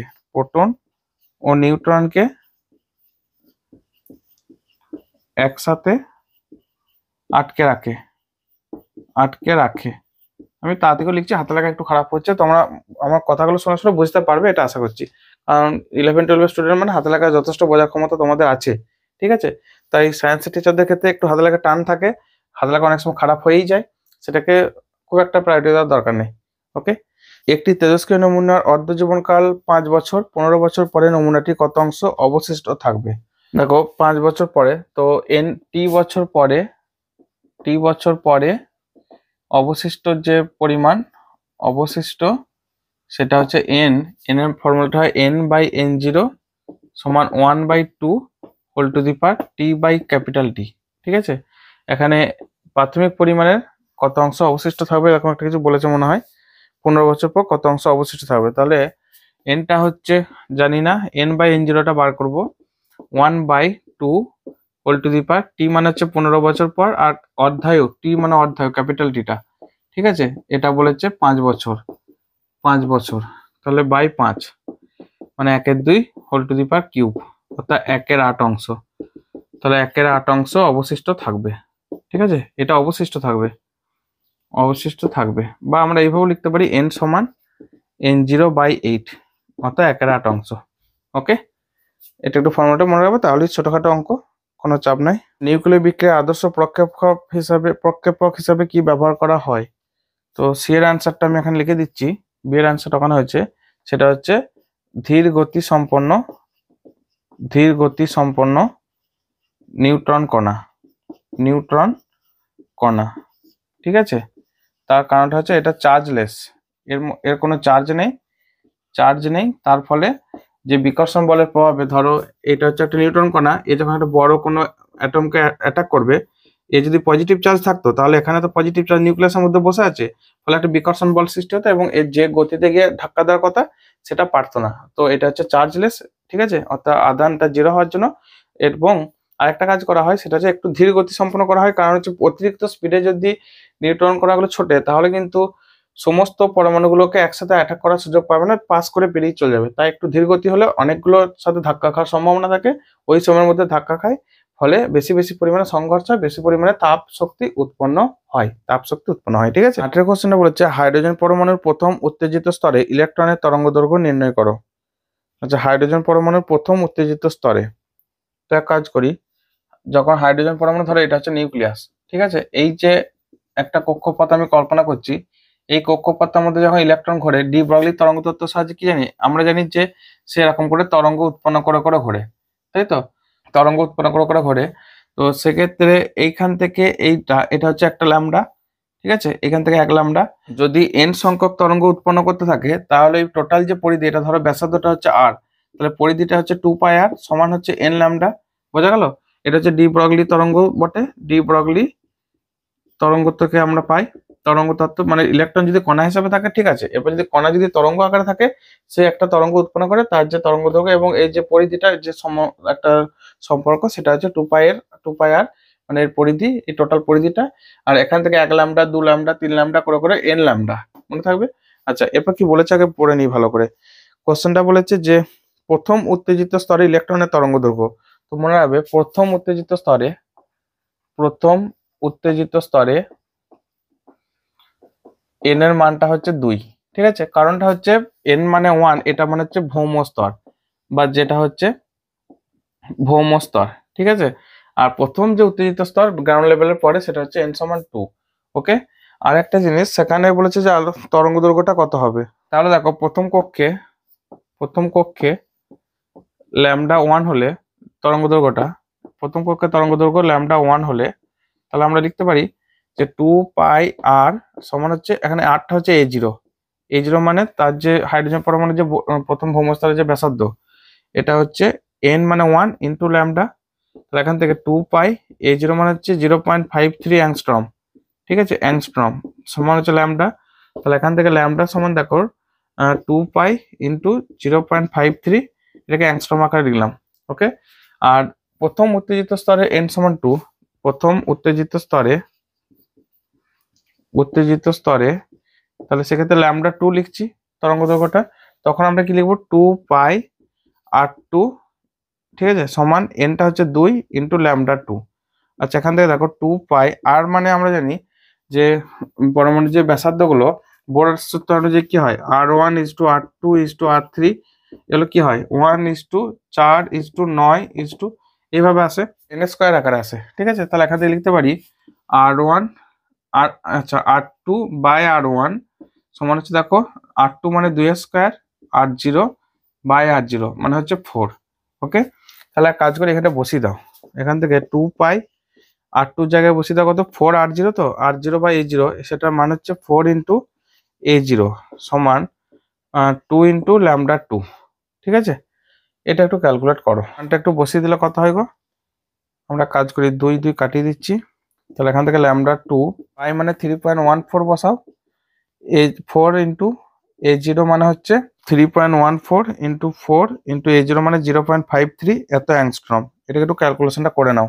তো এই মানটা আসছে, দেখো λ2 ভ্যালুটা 6.6568 এত অ্যাংস্ট্রম। এটা একটু ক্যালকুলেশনটা করে নেবে। জাস্ট এখানে দেখো, তাহলে এই মানটা লাগলো না, প্রথম অতিরিক্ত স্তরে λ2 R2 এই ভ্যালুটা বসালে হয়ে যাচ্ছে, মানে এই মানটা অ্যাকচুয়ালি লাগেনি, এটা মুছে দিতে পারো। ঠিক আছে, তো এটাই সূত্র। গড় আয়ু কাকে বলে? সাধারণত এটা তেজস্ক্রিয় বিকিরণের ক্ষেত্রে কোশ্চেনটা দিয়েছে। তো গড় আয়ু বলতে তোমরা এইভাবে লিখবে, গড় আয়ু এখানে এই যে গ্রাফটা মনে আছে তো, n সমান n0 e⁻ λt, তো এইটা হচ্ছে n0। ঠিক আছে, তারপর সূচকীয় হারে নামতে থাকে, তো যে সময় এই যে টাইম ভ্যালুটা এটা হচ্ছে n0/e। ঠিক আছে, তো এই টার্মটাকে বলা হয় টাউ, গড় আয়ু। কোনো একটা তেজস্ক্রিয় মৌলের মোট আয়ুর যে গড় সেটা হচ্ছে গড় আয়ু। অর্থাৎ এখান থেকে একবার লিখবে গড় আয়ু টাউতে n সমান n0/e। তাহলে শর্টে কি করে লিখবে, যে সময়ের মধ্যে কোনো তেজস্ক্রিয় নমুনার প্রাথমিক পরিমাণের 1/e অংশ হয়ে যাচ্ছে সেই সময়টাকেই বলা হচ্ছে তার গড় আয়ু। ঠিক আছে, পরে কোশ্চেন, অর্থাৎ দেখাও যে নিউক্লিয় ঘনত্বের মান পারমাণবিক সংখ্যার উপর নির্ভর করে না। তো এটা হচ্ছে একটা নিউক্লিয়াস। ঠিক আছে, নিউক্লিয়াস যার প্রত্যেকটা এই প্রোটন এবং নিউট্রন, এটা হচ্ছে ধরো একটা প্লাস দেওয়া আছে মানে প্রোটন, এটা হচ্ছে ধরো প্রোটন, এটা হচ্ছে ধরো নিউট্রন। ঠিক আছে, এই নিউট্রন বা প্রোটন এদেরকে বলা হয় নিউক্লিয়ন এবং এদের ব্যাসার্ধ প্রায় একই, সেটাকে ধরা হয় R0। অর্থাৎ ধরি নিউট্রন বা প্রোটন এদেরকে বলা হয় নিউক্লিয়ন। ঠিক আছে, নিউক্লিয়ন এদের ব্যাসার্ধ R0 আর ভর সংখ্যা মানে কি, নিউট্রন সংখ্যা প্লাস প্রোটন সংখ্যা, এটা হচ্ছে A। তাহলে মোট যে ভর, অতএব মোট ভর A × MP মানে হচ্ছে প্রোটনের বা নিউট্রনের ভর, নিউক্লিয়নের ভর, আমি এটা লিখছি নিউক্লিয়নের ভর। আচ্ছা, MP লেখার দরকার নেই, শুধু M লিখছি, এটা লেখার দরকার নেই। ঠিক আছে, তাহলে ঘনত্ব মানে হচ্ছে মোট ভর বাই মোট আয়তন, তাহলে A × M/4/3 পাই R3। এখন খেয়াল করো, এই টোটাল যে নিউক্লিয়াসটার ব্যাসার্ধ হচ্ছে R, ক্যাপিটাল R, আর প্রত্যেকটা নিউক্লিয়নের ব্যাসার্ধ ধরে নিচ্ছে যে ছোট নিউক্লিয়নগুলো এদের ব্যাসার্ধ হচ্ছে R0। ঠিক আছে, ক্লোজ ভাবে অবস্থিত, তাহলে সেক্ষেত্রে ধরতে পারি যে মোট নিউক্লিয়নগুলোর যে আয়তন সেটা হচ্ছে নিউক্লিয়াসের আয়তন, অর্থাৎ মোট নিউক্লিয়নের আয়তন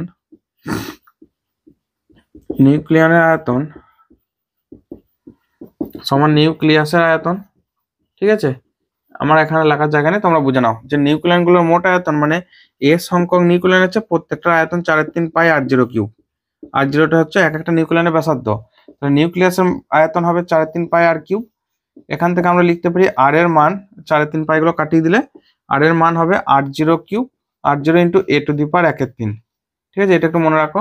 তাহলে এখান থেকে লিখে দাও A × M/4/3 পাই, আর মানে হচ্ছে R0 A⁻1/3 তার হোল কিউব। তাহলে এখান থেকে দেখো A × M/4/3 pi R0³ × A, এটা কেটে যাচ্ছে, তাহলে পড়ে থাকছে M/4/3 পাই R0³। তো এই যে ভ্যালুটা এটা একটা কনস্ট্যান্ট ভ্যালু, কারণ প্রোটন বা নিউট্রনের ভর নির্দিষ্ট। R0 মানটা হচ্ছে 1.2 ফার্মি, এখানে লিখে রাখছি R0 মানটা হচ্ছে 1.2 × 10⁻⁻15 মিটার, মানে 1.2 ফার্মি। ঠিক আছে, এই ভ্যালুগুলো ফিক্সড কোয়ান্টিটি, একটা ফিক্সড, তার মানে এখানে এর কোনো টার্ম নেই। দেখো এই এটা কেটে গেছে, ভর সংখ্যাটা কেটে গেছে, তাই সেটাই জানতে চেয়েছে যে দেখাও যে এখানে নিউক্লিয় ঘনত্বের মান পারমাণবিক সংখ্যার উপর নির্ভর করে না। ও আচ্ছা আচ্ছা, এ মানে ভর সংখ্যা, পারমাণবিক সংখ্যা মানে হচ্ছে জেড, জেডটা হচ্ছে পারমাণবিক সংখ্যা, ঠিক আছে, জেডটা হচ্ছে পারমাণবিক সংখ্যা, এর মানে হচ্ছে মোট যে প্রোটন সংখ্যা, ঠিক আছে। তো এখানে মোট প্রোটন সংখ্যার উপর ডিপেন্ড করছে না, এর জেডের কোনো ভ্যালুই নাই, এই যে টার্মটাতে জেড নেই, জেড নেই মানে পারমাণবিক সংখ্যা নেই, এটাই দেখাতে বলেছে। আচ্ছা ঠিক আছে, এটা দুটো অ্যান্সার একসাথে হয়ে গেল, এক হচ্ছে ভর সংখ্যার উপরে ডিপেন্ড করে না, দুই হচ্ছে জেডেরও কোনো ভ্যালু নেই, মনে থাকবে। ওকে, পরের কোশ্চেনে যাও। পরের কোশ্চেন বলেছে যে তেজস্ক্রিয় পদার্থের সক্রিয়তা বলতে কি বোঝো। তেজস্ক্রিয় পদার্থের সক্রিয়তা, সক্রিয়তা মানে হচ্ছে কি হারে সে ভেঙে ভেঙে যাচ্ছে, অর্থাৎ ডিএনডিটি, ঠিক আছে, এটার ভ্যালু হয় ল্যামডা এন, সেটাকে বলা হয় সক্রিয়তা। তাহলে ভাষায় কি লিখবে, অর্থাৎ ভাষায় কি লিখবে, যে কোনো তেজস্ক্রিয় নমুনা একক সময়ে কি হারে বিঘটিত হচ্ছে তাকে তার সক্রিয়তা বলে, ঠিক আছে, কি হারে মানে ডিএনডিটি। একমুখীকরণ মানে হচ্ছে একমুখীকরণ মানে হচ্ছে এসি কারেন্ট থেকে ডিসি কারেন্টে কনভার্ট করা, অর্থাৎ অল্টারনেটিং বা পরিবর্তী প্রবাহকে ডিসি প্রবাহ পরিণত করা। সেটা হচ্ছে ধর এটা একটা অল্টারনেটিং সোর্স, ঠিক আছে, ট্রান্সফরমারের মধ্যে দিয়ে এই একটা ডায়োড আর এই একটা ডায়োডের মধ্যে দিয়ে যাচ্ছে। তো যখন এই দিকটা পজিটিভ তখন এইখানের ক্ষেত্রে এই দিকে কারেন্ট ফ্লো করছে, এই ডায়োডটা সম্মুখ বায়াস, এটা বিপরীত বায়াস। অপরদিকে যখন এই মুহূর্তে কোনো এক মুহূর্তে পরের মুহূর্তে অর্থাৎ এই দিকটা পজিটিভ, এটা সম্মুখ বায়াস, এটা বিপরীত বায়াস, তো কারেন্টটা এইদিকে হয় এইদিকে হয়, প্রতি ক্ষেত্রে কিন্তু এইদিকে ফ্লো করছে। এবং এই লোড রেজিস্ট্যান্সে এক করেছে যে ভোল্টেজ ড্রপটা মাপা হয় সেটা হচ্ছে আউটপুট ভোল্টেজ, অর্থাৎ ইনপুট ভোল্টেজ যদি এরকম হয়, এটা হচ্ছে ধরো ইনপুট ভোল্টেজ, ঠিক আছে, তাহলে আউটপুট ভোল্টেজটা প্রথম ডায়োডের জন্য D1 এর জন্য এইভাবে কাট করবে, অর্থাৎ এই যে জায়গাগুলো এই পজিটিভ গুলো নেবে, নেগেটিভ গুলোকে নেবে না, ঠিক আছে, তাহলে এইটা নেবে, এইটা নেবে, এটা নেবে। D2 এর জন্য তার উল্টোটা, অর্থাৎ তখন নেগেটিভের ক্ষেত্রে নেবে, ঠিক আছে। আমি যদি এইভাবে একটু ড্র করি, তখন এইটা নেবে, এইটা নেবে, এটা নেবে, এবং D1 প্লাস D2 সম্মিলিত যে ভোল্টেজটা সেটা এইভাবে ফ্লো করবে। ওকে, প্রত্যেকটার জন্যই থাকবে। এই যে একমুখে করে দিচ্ছে মানে কি, এই অ্যাক্সিসের সাপেক্ষে এই দিকটা প্লাস এই দিকটা মাইনাস, এই মাইনাসের দিকে নামছে না, মানে ডিরেকশনটা উল্টো হচ্ছে না, এটা হচ্ছে একমুখীকরণ। তাহলে শর্টে তোমরা এটাই লিখবে যে একমুখীকরণ হলো এসি কারেন্টকে ডিসি কারেন্টে কনভার্ট করা, বা এসি প্রবাহকে ডিসি প্রবাহতে রূপান্তরিত করা, ঠিক আছে। বলেছে সার্বজনীন লজিক গেট বলা হয় কাদেরকে এবং কেন। সার্বজনীন লজিক গেট বলা হয় ন্যান্ড গেটকে এবং নর গেটকে, অর্থাৎ ন্যান্ড গেট এবং নর গেট এই দুটো সাহায্যে, এটা হচ্ছে ন্যান্ড গেট, ঠিক আছে, আর এটা হচ্ছে নর গেট। ওকে, এটা হচ্ছে নর গেট, এটা ধরো এ আর বি দুটো ইনপুট, এখানে ওয়াইটা হচ্ছে আউটপুট, ওয়াই এর ভ্যালুটা হয় নর গেটের ক্ষেত্রে এ প্লাস বি তার নট, ঠিক আছে, আর এইটার ক্ষেত্রে ধরো এ আর বি যদি ইনপুট হয় সেক্ষেত্রে ন্যান্ড গেটের ক্ষেত্রে ওয়াই এর ভ্যালুটা আসবে ওয়াই সমান এ ডট বি তার নট। ওকে, তো এটা হচ্ছে দুটো আলাদা আলাদা গেট। তো এই দুটো গেটের সাহায্যে আমরা সমস্ত মৌলিক গেট বলতে আমরা অর গেটকে তৈরি করতে পারি, নট গেটকে তৈরি করতে পারি, আর অ্যান্ড গেটকেও তৈরি করতে পারি, ঠিক আছে, এইগুলো হচ্ছে মৌলিক গেট, মনে রাখবে। তো এই মৌলিক গেটগুলো তৈরি করা যায় শুধুমাত্র এই ন্যান্ড আর নটকে সাহায্য নিয়ে, তাই এদেরকে বলে সার্বজনীন গেট, ঠিক আছে। নয়ের পরের কোশ্চেনটা কি দিয়েছে, 300 কেলভিন উষ্ণতায় বিশুদ্ধ সিলিকন ক্লাসে ইলেকট্রন হোল যুগ্মের সংখ্যা ঘনত্ব দিয়ে দিয়েছে। আচ্ছা, ইলেকট্রন হোল যুগ্ম তার মানে হচ্ছে এটা বিশুদ্ধ, ঠিক আছে, তাহলে এনআইটা দিয়ে দিয়েছে। এনআই মানে ইন্ট্রিনসিক ভ্যালু, যেটা সেটা হচ্ছে কত দিয়েছে 1.5 × 10⁻16, 1.5 × 10⁻16 পার মিটার কিউব। ওকে, আর দিয়েছে ইলেকট্রন হোলের সচলতা 0.13 0.05, তাহলে মিউ ইলেকট্রন সমান হচ্ছে 0. কত বললাম 0.13, ঠিক আছে, এটা এসআই ইউনিটটা অত এককটা লাগার দরকার নেই। আর মিউ হোলের ক্ষেত্রে সচলতা 0.05 এসআই ইউনিটে, এটা দিয়েছে। আর কি দিয়েছে 0.05, তাহলে ওই উষ্ণতায় সিলিকনের পরিবাহিতাঙ্ক রোধাঙ্ক কত। আচ্ছা, পরিবাহিতাঙ্কের যে ফর্মুলা সিগমা সমান, আমাদের ফর্মুলাটা মনে আছে ই ইন্টু, এখানে দেখো p into mu h plus n into mu e, এখানে এন আর পিটা হচ্ছে, এন মানে ইলেকট্রন ঘনত্ব, পি মানে হোল ঘনত্ব। যেহেতু এন সমান পি সমান এখানে এনআই বলছে, তাহলে এখান থেকে বসিয়ে নাও এনআই ইন্টু ই, মানে এন আর পি এর জায়গায় এনআই বসাচ্ছি, মিউ পি অর্থাৎ mu h plus mu electron. Okay, তাহলে এই ভ্যালুগুলো একটু বসিয়ে দাও। এনআই মানে হচ্ছে 1.5 10⁻16, ই মানে ইলেকট্রনের আদান 1.6 10⁻−19, আচ্ছা মিউ এইচ মানে 0.13, আর এটা হচ্ছে 0.05, ছোট্ট করে লিখেছি এখানে লেখার জায়গাটা খুললো না বলে। তো তাহলে দেখো এটা একটু ক্যালকুলেট করে নাও, 1.5 1.6 10⁻−3 আর 0.18, ঠিক আছে, এই ভ্যালুটা ক্যালকুলেট করলে কতটা আছে সেটা সিগমা, তো তাহলে এটা আসবে মো মো মিটার ইনভার্স এই এককে আসবে। সমান আসছে দেখো 4.32 ইন্টু 10⁻⁻4 এত মো পার মিটার। আর পরিবাহিত, আচ্ছা এটা পরিবাহিতাঙ্ক হলো, তাহলে রোধাঙ্ক রো সমান, এটা হচ্ছে পরিবাহিতাঙ্ক। ওকে, রোধাঙ্ক রো সমান 1/σ, তাহলে 1/4.32 ইন্টু 10⁻⁻4 এটা ওহম পার মিটারে আসবে। তো এটা আসছে দেখো 2314.81 এরকম ওহম মিটারে, ঠিক আছে, 2314। এই মানটা প্রায় 2315, ওকে, ওহম মিটার মানে হচ্ছে 2.315 ইন্টু 10⁻³ ওহম মিটার এই এককে আসছে। ওকে, ঠিক আছে, 9 অথবা কমপ্লিট। পরের কোশ্চেন। তো এটা ধরো একটা জেনারেটর, ঠিক আছে, এই জেনারেটরে এই যে ব্যারিয়ারটা এটা ভাঙবে, এই জায়গাটা ভাঙবে কিভাবে? এটা নেগেটিভ মানে বিপরীত বায়াসে যুক্ত আছে, দেখো বিপরীত বায়াসে যুক্ত আছে। এখন বিপরীত বায়াসে থাকার সময় ভোল্টেজটা বাড়াতে বাড়াতে যদি এমন একটা পর্যায়ে চলে যায়, ধরো এটা হচ্ছে জেনারেটরের এই যে জায়গাটা, এটা হচ্ছে জেনারেটরের বৈশিষ্ট্য, এই জায়গাটা, ঠিক আছে, এই জায়গাটা হচ্ছে ভিজেড বা জেনারেল বিভব বলা হয়। তো এইটা হচ্ছে জেনারেল বৈকল্যের উদাহরণ। এমন একটা ভোল্টেজে চলে যায় যখন এই হোল এবং ইলেকট্রনের যে একটা বন্ধন পেয়ার থাকে ক্রিস্টালের মধ্যে, যে হোল ইলেকট্রন যুগ্ম, হোল আর ইলেকট্রন যে বন্ধনটা, ঠিক আছে, সেটা যখন ব্রেক করে অর্থাৎ ভেঙে যায়, তখন প্রচুর পরিমাণে হোল আর ইলেকট্রন আলাদাভাবে তৈরি হয়, ফলে প্রচুর পরিমাণে কারেন্ট ফ্লো করে। তো যে ভোল্টেজের জন্য, যে ঋণাত্মক ভোল্টেজের জন্য মনে রাখবে, বা বিপরীত বায়াসে যে ভোল্টেজের জন্য, ভোল্টেজের বা বিভবের জন্য, ভোল্টেজ এর জন্য প্রচুর পরিমাণে ইলেকট্রন হোল যুগ্ম তৈরি হয়, জেনারেটরে, অর্থাৎ যে বন্ধনগুলো ভেঙে যায় তৈরি হয় ও প্রচুর কারেন্ট তৈরি করে, ঠিক আছে, কারেন্ট ফ্লো করে। আমি শর্টে একটু লিখে দিচ্ছি, ফ্লো করে, সেটাই হচ্ছে তার জেনারেল বৈকল্য বা জেনারেল ব্রেকডাউন ভোল্টেজ, এবং এই ঘটনাটাকে বলা হয় জেনারেল ব্রেকডাউন, ঠিক আছে। অর্থাৎ সেক্ষেত্রে যে পেয়ারগুলো হোল এবং ইলেকট্রনের যে বন্ধনগুলো এগুলো ভেঙে যাচ্ছে। নেক্সট, পরের কোশ্চেন কি দিয়েছে? তোমাদের ক্ষেত্রে প্রায়োরিটি থাকবে সবসময় চেষ্টা করবে গ্রুপ সিটাকে আগে ফলো করবে, ঠিক আছে, গ্রুপ সি ফার্স্ট, তারপর চেষ্টা করবে গ্রুপ এটাকে, এবং তারপর গ্রুপ বি। কারণ হচ্ছে যেটা কোশ্চেনের স্ট্র্যাটেজি দেখতে পাচ্ছি সেটা দেখা বোঝা যাচ্ছে গ্রুপ বি তে কিন্তু একটু বড় বড় কোশ্চেনই থাকবে, গ্রুপ এ তে সেই তুলনায় ছোট, গ্রুপ সি তে আরো ছোট থাকে, অথচ গ্রুপ সি তে নাম্বারটা বেশি আছে। চেষ্টা করবে গ্রুপ সিটা আগে অ্যাটেন্ড করার, তারপর গ্রুপ এ তারপর বি, এইভাবে। এরপর যদি তোমার যেটা ভালো লাগে, যদি দেখো যে কোশ্চেনটা গ্রুপ বি তেই সোজা চলে এসেছে তোমার ক্ষেত্রে মনে হয়েছে, অবশ্যই তুমি সেটাকে ফলো করবে, ঠিক আছে। নেক্সট, এখানে কোশ্চেনটা কি বলেছে? বিরূপণ বা মডুলেশন কাকে বলে? বিরূপণ বা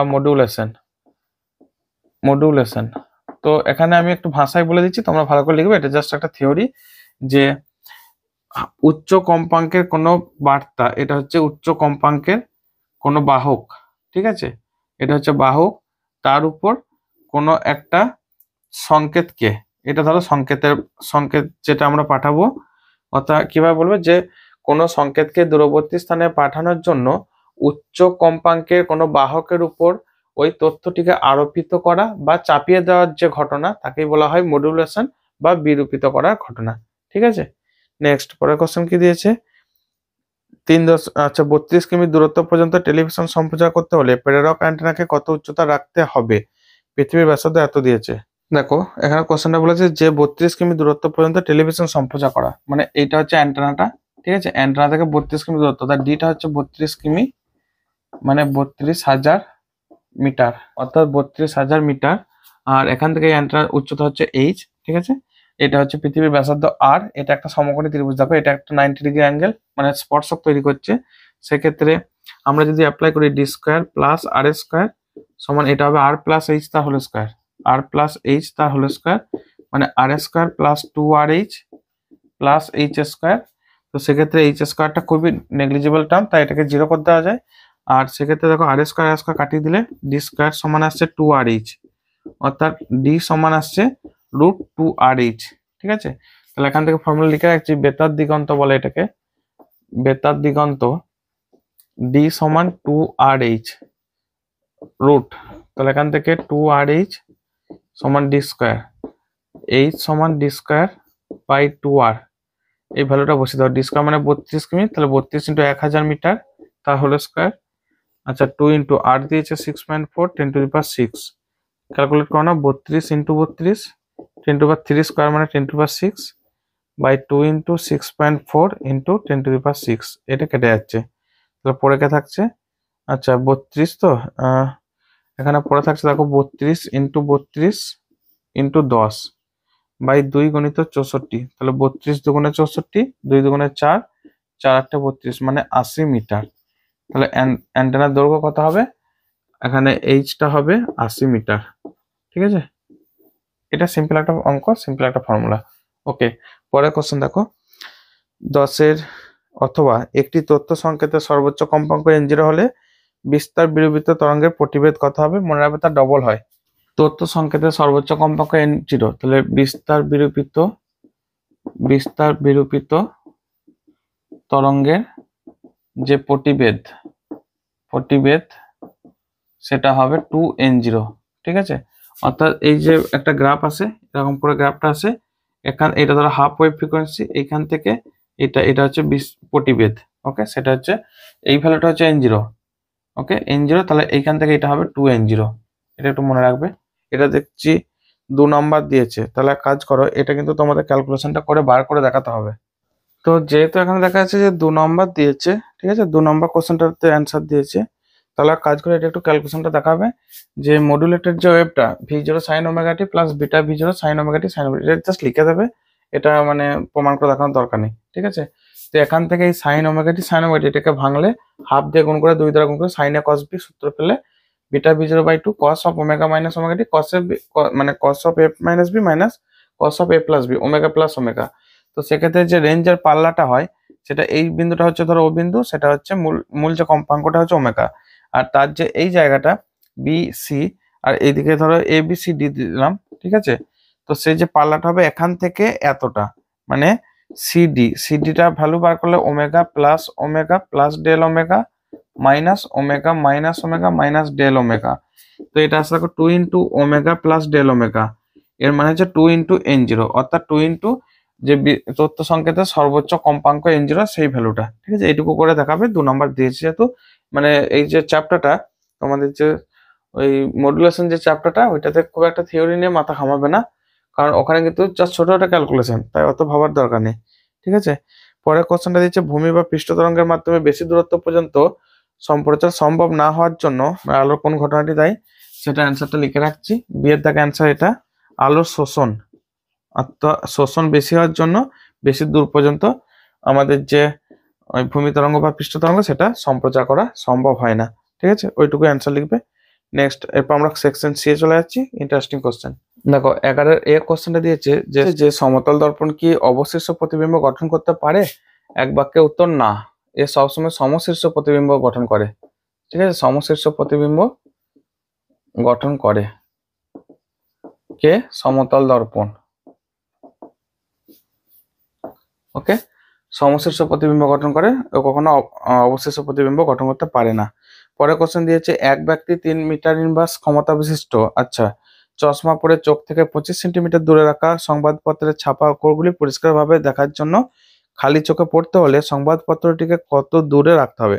খালি চোখে পড়া মানে কি? খালি চোখে পড়া মানে তাদের চোখের যে লেন্স, সেই লেন্সটাকে কাজে লাগানো। ঠিক আছে, তার মানে লেন্সের চোখের ভিতরের যে লেন্সটা সেটা এখানে কাজ করবে। আচ্ছা, এখানে তাহলে অ্যান্সারটা করে দিচ্ছি।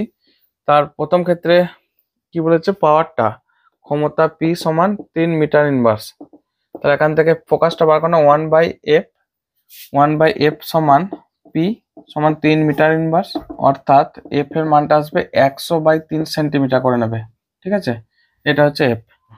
আচ্ছা, 25 সেন্টিমিটার দূরে রাখা সংবাদপত্রের ছাপা অক্ষরগুলি পরিষ্কার দেখবে, তার মানে সে যখন লেন্সটার মধ্যে দেখবে সেটা হচ্ছে তার প্রতিবিম্বটা দেখবে, আর তাহলে রাখতে হবে কত দূরত্ব, সেটা হচ্ছে বস্তু দূরত্ব, অর্থাৎ প্রতিবিম্ব দূরত্ব এটা। ঠিক আছে, আর খেয়াল করো লেন্সের আমাদের যে চোখটা, চোখের সামনের অংশে, এটা ধরো চোখটা, ঠিক আছে, এই চোখটার সামনের অংশতেই তো আমরা বস্তু রাখছি, তার যে বস্তুটা এখানে থাকবে কিন্তু প্রতিবিম্ব রেটিনায় গঠিত হবে। ঠিক আছে, লেন্সের ক্ষেত্রে তাহলে ভিটা 25 সেমি, অতএব 1/v মাইনাস 1/u সমান 1/f formula 1/25 minus 1/u, you মানে হচ্ছে কত জানি না সমান 1/100/3, তাহলে এটাকে লিখছি 3/100। ঠিক আছে, তাহলে এখান থেকে -1/u মানে হচ্ছে 3/100 মাইনাস 1/25 সমান 3/100 মাইনাস 4/100 সমান -1/100। এটা 4 দিয়ে উপর নিচে গুণ করে দিয়েছি। তাহলে এখান থেকে ইউ 1/u মাইনাস 1/u সমান -1/100। তাহলে এখান থেকে দেখো ইউ সমান 100 সেন্টিমিটার মানে 1 মিটার।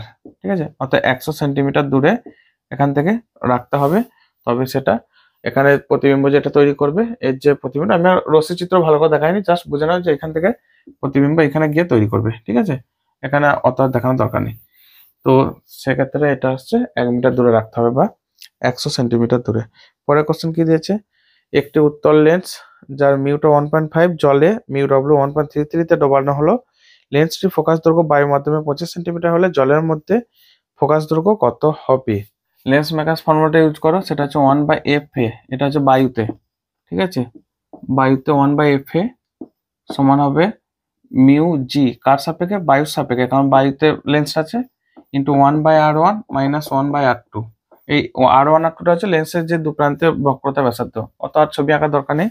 আর জলেতে এই জিনিসটা ঘটবে কি, 1/f/w সমান আসবে, এখানে দেখো জলে যখন লেন্সটা ডুবছে তাহলে প্রতিসংখ্যা হবে জলের সাপেক্ষে কাঁচের -1, অর্থাৎ ওয়াটারের সাপেক্ষে গ্লাসের। ঠিক আছে, ইন্টু 1/r1 মাইনাস 1/r2। এক কাজ করো, এখানে ভাগ করে দাও, 1/fa বাই 1/f/w, এই মানটা আসবে দেখো a mu g -1/w mu g -1। এক কাজ করে a মিউ জি মানে হচ্ছে মিউ জি মানে গ্লাসের প্রতিসরাঙ্ক বাই এয়ারের প্রতিসরাঙ্ক সমানই মিউ জি, কারণ মিউ এটা হচ্ছে 1, তাহলে এটা হচ্ছে 1.5। আর ডব্লিউ মিউ জি এই মানটা বার করে নাও, মিউ জি বাই মিউ ডব্লিউ, মিউ জি মানে হচ্ছে 1.5, এটা হচ্ছে 1.33। তাহলে এখান থেকে পাচ্ছি দেখো f/w বাই f এয়ার সমান হচ্ছে a মিউ জি মানে হচ্ছে 1.5 -1 বাই 1.5 বাই 1.33 -1। ঠিক আছে, এটা 4-3 ধরলে মানটা পারফেক্ট ভাবে আসতো, সেটা করা হয়নি। তাহলে f/w মানে জলেতে ফোকাস দৈর্ঘ্য সমান fa ইন্টু এই পুরো মানটা। তো f এর ভ্যালুটা দিয়ে দিয়েছে, দেখো f এর ভ্যালুটা কত দিয়েছে, 25 সেন্টিমিটার। তাহলে এটা হবে 25 গণিত এই পুরো ভ্যালুটা একটু ক্যালকুলেট করে নাও। ঠিক আছে, তাহলে অ্যান্সার যেটা আসবে সেটা অ্যান্সার 0.5 বাই এই মানটা পাচ্ছি 97.79, মানে প্রায় 98 সেন্টিমিটার। ঠিক আছে, অর্থাৎ 98 সেন্টিমিটার তার যে ফোকাস দূরত্ব সেটা আসছে। অর্থাৎ জলের মধ্যে ফোকাস দূরত্ব বেড়ে যায়, এই একই কারণে ডুবুরিরা যখন জলে ডুব দেয় সামনে একটা মাস্ক পরে থাকে যাতে করে চোখের সামনে বায়ু থাকে, কারণ আমাদের চোখটা বায়ুর সাথে অ্যাডজাস্ট করা আছে। হঠাৎ করে জলে ডুবলে তখন ফোকাস দৈর্ঘ্য বেড়ে যায়, তাহলে ছবিটা কোথায় তৈরি হবে, রেটিনা থেকে অনেক পিছনে চলে যাবে, ফোকাস দৈর্ঘ্য যেহেতু বেড়ে গেছে, ফলে কি হয় আমরা দেখতে পাবো না, সামনেটা পুরো সেই বেগুনি যে ভিপজিওর যে কালারটা, অর্থাৎ আমাদের যে 7 রকম রংটা, সেগুলো ঘোলা দেখবো, বিভিন্ন কালার দেখবো, হরেক রকম, যেটা একটা ভুতুরে ভুতুরে লাগে, অনেকে ভয় পেয়ে যায়। যে এটা সি এর দাগ ছিল। ঠিক আছে, 11C, 11 A B C তিনটে হয়ে গেল। ওকে, এরপর অথবাটা আছে, ল্যামডা তরঙ্গ দৈর্ঘ্যে একটি আলোক এ বেদের একক রেখাচিত্রের উপর লম্বভাবে আপতিত ঘটানো হলে প্রথম অবম অবস্থানের শর্ত এ সাইন থিটা সময় ল্যামডাটা প্রতিষ্ঠা করতে হবে। তাহলে এক কাজ করো, এটা হচ্ছে ছিদ্রের ব্যাস। ঠিক আছে, আমি জাস্ট মুখে বলছি, অত লিখবো না। এটা হচ্ছে ছিদ্রের ব্যাস, এখান থেকে যে ল্যামডা তরঙ্গ দৈর্ঘ্য আলো আসছে তার এই দুটো কানা, এই দুটো হচ্ছে ধার বা প্রান্তিকী, সেখান থেকে আলো এই জায়গায় গিয়ে পড়েছে এবং তার জন্য যে আমাদের অপবর্তন ঝালরটা তৈরি করে সেরকম করে তৈরি করে। ঠিক আছে, এরকম করে আস্তে আস্তে মিলিয়ে যায় ছায়াগুলো। তো এটা হচ্ছে ধরো কোনো একটা n তম, অর্থাৎ এখান থেকে এই যে ডিস্টেন্স সেটা হচ্ছে ধরো x। ওকে, এটা হচ্ছে x। ওকে, তো এখন এখান থেকে এই যে দূরত্ব গেছে এটা কেন হয়েছে এরকমটা, তার কারণ হচ্ছে দুটো রশ্মি যেখানে পৌঁছেছে না, তাদের একটা পথ পার্থক্য আছে, সেই পথ পার্থক্যটা বার করার জন্য আমরা কি করবো, এখান থেকে একটা লম্ব টানো, অর্থাৎ এটা একটা লম্ব টানছি। তাহলে এই ডিস্টেন্সটা কত হবে সেটা বার করে নাও। তো দেখো এইখান থেকে সেন্ট্রালের সাপেক্ষে, অর্থাৎ এর সাপেক্ষে এই যে পয়েন্টটার যে অ্যাঙ্গেলটা এটা হচ্ছে থিটা। তার মানে এই অ্যাঙ্গেলটা আমরা যদি একটু ক্যালকুলেট করি, ছোট্ট করে দেখানো যাচ্ছে, তো এটাও কিন্তু এই যে অ্যাঙ্গেলটা এটা হবে থিটা। ঠিক আছে, তাহলে এই সামনের যে এই অংশটা এটা কি দাঁড়াচ্ছে, এটা মিডল পয়েন্ট হলে মানে এখান থেকে এটা এটা একটা দেখো সমকোণী ত্রিভুজ না, তাহলে এ সাইন থিটা, এই এ সাইন থিটা এটা হচ্ছে পথ পার্থক্য এখান থেকে এইটুকু। ঠিক আছে, সেই পথ পার্থক্যটা কার সাথে সমান হবে, এন ল্যামডা। এখন প্রথম অবম বিন্দুর জন্য মানে অ্যাকচুয়ালি এটা হয় n/2n ইন্টু λ/2, এটা অবম বিন্দুর শর্ত, অবম বিন্দুর শর্ত, ঠিক আছে। আর চরম হলে এটা 2n+1 হয়ে যাবে, অযুগ্ম হয়ে যায়। তো সেক্ষেত্রে প্রথম অবম বিন্দুর জন্য nটা 1 বসাও, তাহলে a sin থিটা সমান হবে 2 × 1 × λ/2 সমান হবে ল্যামডা, অর্থাৎ a sin থিটা সমান ল্যামডা। ভেবো না যে এটা ছোট হয়ে গেল, আসলে ছোট করে করা হলো, ঠিক আছে। ছবিটা ভালো করে আঁকবে, তোমরা ভাষা কয়েকটা লিখবে, ধরি ল্যামডা তরঙ্গদৈর্ঘ্যে আলো এসে পড়ছে, ছিদ্রের ব্যাস a, এবং এখান থেকে d দূরত্বে এখানের উপর যে অপবর্তন ঝালর তৈরি করেছে, বা অপবর্তন যে প্রথম অববিন্দু তৈরি হয়েছে, ঝালর বলা যাবে না এগুলো, কারণ এটা হচ্ছে অ্যাকচুয়ালি একটা ছায়ার যে প্রক্ষেপ আর কি।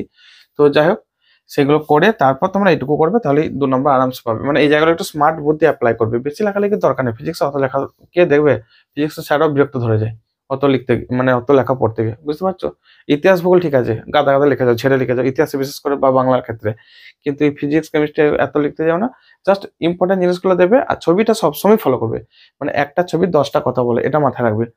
ভালো করে ছবিটা স্মার্টলি আঁকবে, তাহলে কমপ্লিট, রেজাল্ট খুব সুন্দর আসে, ঠিক আছে। পরের কোশ্চেনটা দেখো, এখানে বলছে লেন্স প্রস্তুতকারকের ফর্মুলাটা প্রতিষ্ঠা করতে হবে। দেখো আমাদেরকে কি করতে হবে, লেন্স মেকার্সের যে ফর্মুলাটা সেটা প্রতিষ্ঠা করতে হবে। সেটা আমরা কিভাবে সাহায্য নেব, আমাদের যে গোলীয় তলে প্রতিসরণের সূত্র সেটা হচ্ছিল, মনে করে দেখো একটু, গোলীয় তলে প্রতিসরণের সূত্র μ2/v-μ1/u সমান μ2-μ1/r, এই ধরনের একটা ফর্মুলা ছিল না। এটা কোনটা কার জন্য সেটা আমরা পরে আলোচনায় আসছি, এক্ষেত্রে আলাদা করে অ্যাপ্লাই করব। তখন এটা একটু লিখে দিচ্ছি, μ2/v মাইনাস μ1/u সমান μ2-μ1/r, হচ্ছে গোলীয় তলে যে আলোর প্রতিসরণ গসের ফর্মুলা, গাউস ল, অর্থাৎ গাউস ল। ওকে, তো এইটাকে অ্যাপ্লাই করে আমরা বার করব, ঠিক আছে। এটা একটু আলাদা করে লিখে রাখছি। তো খেয়াল করো, এই প্রথম তলে, অর্থাৎ এই 1 নম্বর, এটা হচ্ছে 1 নম্বর তল, ঠিক আছে, এটা 1 নম্বর তল এইটা, আর এইটা হচ্ছে 2 নম্বর তল। প্রথম তলে প্রতিসরণের জন্য আমরা লিখছি, প্রথম তলে প্রতিসরণের জন্য, প্রতিসরণের জন্য আর এত কিছু লেখার দরকার নেই। যে μ1 μ2 কি, μ1টা হচ্ছে প্রথম মাধ্যমের প্রতিসরাঙ্ক, μ2 হচ্ছে লেন্সের প্রতিসরাঙ্ক, μ3 হচ্ছে তৃতীয় মাধ্যমের প্রতিসরাঙ্ক। ফাইনালি দেখতে পাচ্ছি যে লেন্সের ক্ষেত্রে প্রথম মাধ্যম আর তৃতীয় মাধ্যমটা একই, তো লাস্টে গিয়ে মান বসাবো, এগুলো কোনো ব্যাপার না, ঠিক আছে। লাস্টে ছবিটা আমরা মুছে দেবো, ভালো করে ছবিটা বুঝে নাও কি ঘটেছে। দেখো প্রথমত এইখান থেকে ধরো একটা বস্তু ছিল, সেখান থেকে আলোক রশ্মি গেছে প্রথম তলে, এই যে জায়গাটা, অর্থাৎ আচ্ছা এখানে একটু ভালো করে এঁকে নি, খেয়াল করো এই প্রথম তলেতে একবার প্রতিসরণ হয়েছে, প্রতিসরণের জন্য সে যদি লেন্সটা দ্বিতীয় তলটা যদি না থাকতো, তাহলে কিন্তু সে এইখানটা গিয়ে প্রতিবিম্ব তৈরি করতো, মানে এই বিটা হচ্ছে এ বস্তুর প্রতিবিম্ব, ঠিক আছে। কিন্তু দ্বিতীয় তলটা থাকার জন্য এই জায়গাটায় গিয়ে এইখানটায় আবার একবার প্রতিষ্ঠিত হচ্ছে, অর্থাৎ প্রতিসরণ ঘটিয়ে সে একটু অবিলম্বে কাছে সরেছে, এই দিকে চলে এসছে, মানে ফাইনাল প্রতিবিম্ব এই সিটা তৈরি করছে। এবং প্রথম তলের ক্ষেত্রে এটা হচ্ছে বস্তু, বিটা হচ্ছে প্রতিবিম্ব। দ্বিতীয় তলের জন্য বিটা হচ্ছে অসৎ বস্তু, সিটা হচ্ছে প্রতিবিম্ব, মনে থাকে যেন এই কথাটা, ঠিক আছে। আর এই যে μ1 μ2 রাশিগুলো আমরা ইউজ করছি, সেটা দেখো প্রথমটা ক্ষেত্রে বস্তু যেখানে আছে তার যে প্রতিসরাঙ্ক বাই বস্তুর দূরত্ব, তাহলে এখানে দেখো বস্তুর প্রতিসরাঙ্ক মানে কোনটা, এই μ3টা, ঠিক আছে। তাহলে এটা ক্ষেত্রে লিখবো μ2 জায়গায় μ3/v, আচ্ছা এটা হচ্ছে এখান থেকে, এটা হচ্ছে v1 ধরে নিয়েছি, দেখো v1 মাইনাস এটা ক্ষেত্রে প্রথমটা ক্ষেত্রে, তাহলে μ1/u সমান μ3 মাইনাস μ1 এর যে মানে এই তলটার যে ব্যাসার্ধ সেটাকে ধরে নিচ্ছে r1, এটা r1, এটা ক্ষেত্রে r2, ঠিক আছে। তাহলে বাই r1।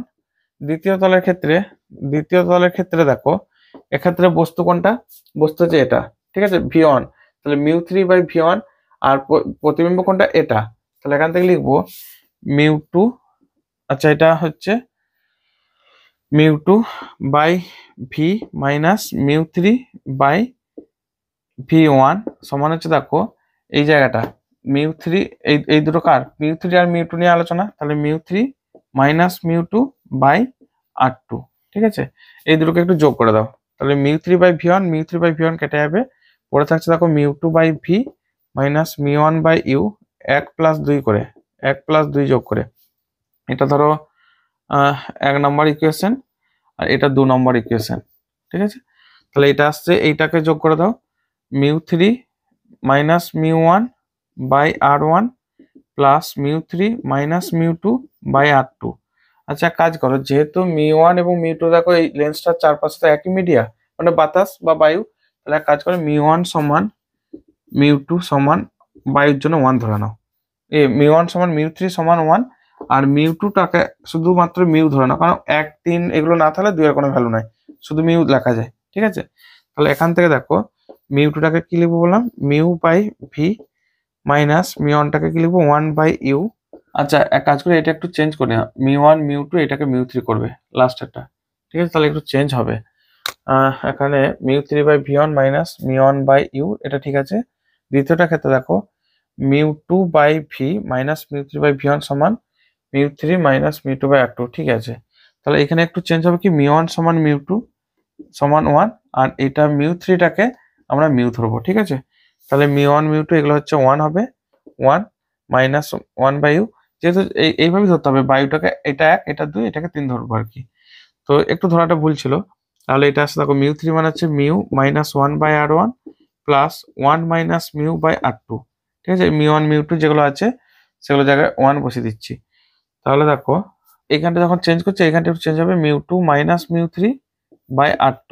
ওকে, তাহলে এখানটা একটু চেঞ্জ হবে, দেখো μ2 জায়গায় দেখছি 1, আচ্ছা μ2 মাইনাস μ3, তাহলে এইখানটা আসছে 1 মাইনাস মিউ। ওকে ওকে, তাহলে 1/v মাইনাস 1/u, এটা হচ্ছে 1/f, আর এটা দেখো মিউ মাইনাস 1 কমন নাও, তাহলে 1/r1, এখান থেকে মাইনাস 1 কমন নিয়ে নাও, অর্থাৎ এটা মাইনাস করে নাও, তাহলে এটা হবে মাইনাস 1/r2। ঠিক আছে, এটা হচ্ছে আমাদের লেন্স মেকার্স ফর্মুলা, খুব ভালো করে পড়বে, খুব স্টার চিহ্ন দেখেছি, বারবার পরীক্ষায় খুব আসে। একটু ভুল হয়েছিল বলতে μ1 μ2 ধরাটা ভুল হয়েছিল, এটা 1 নম্বর 2 নম্বর, এটা 3 নম্বর মিডিয়া, লেন্সটা হচ্ছে 3 নম্বর।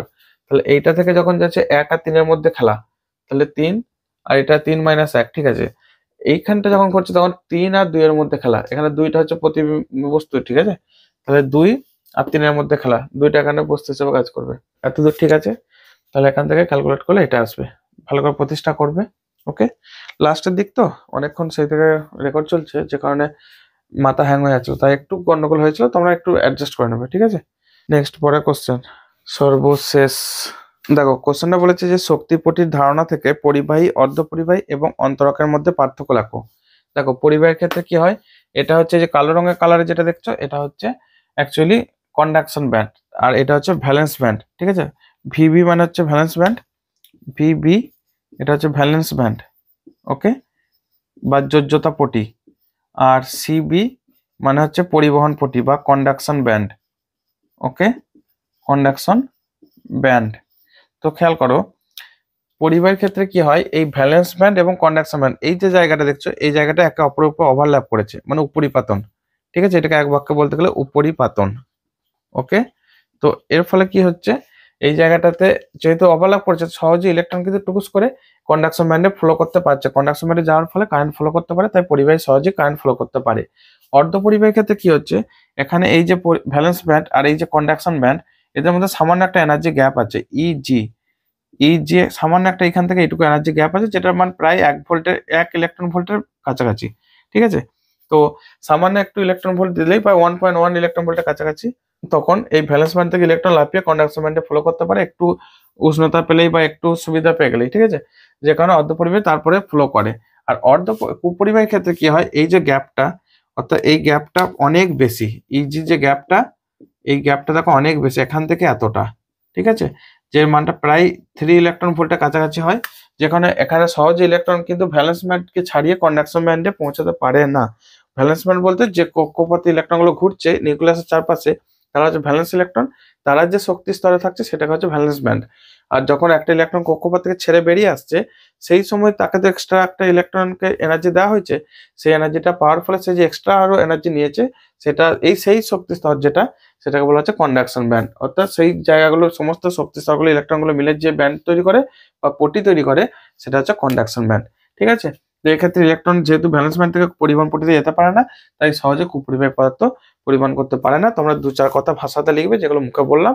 ছবিটা খুব ভালো করে রাখবে, ছবি বারবার বলছি, একটা ছবি কিন্তু 10টা কথা বলে।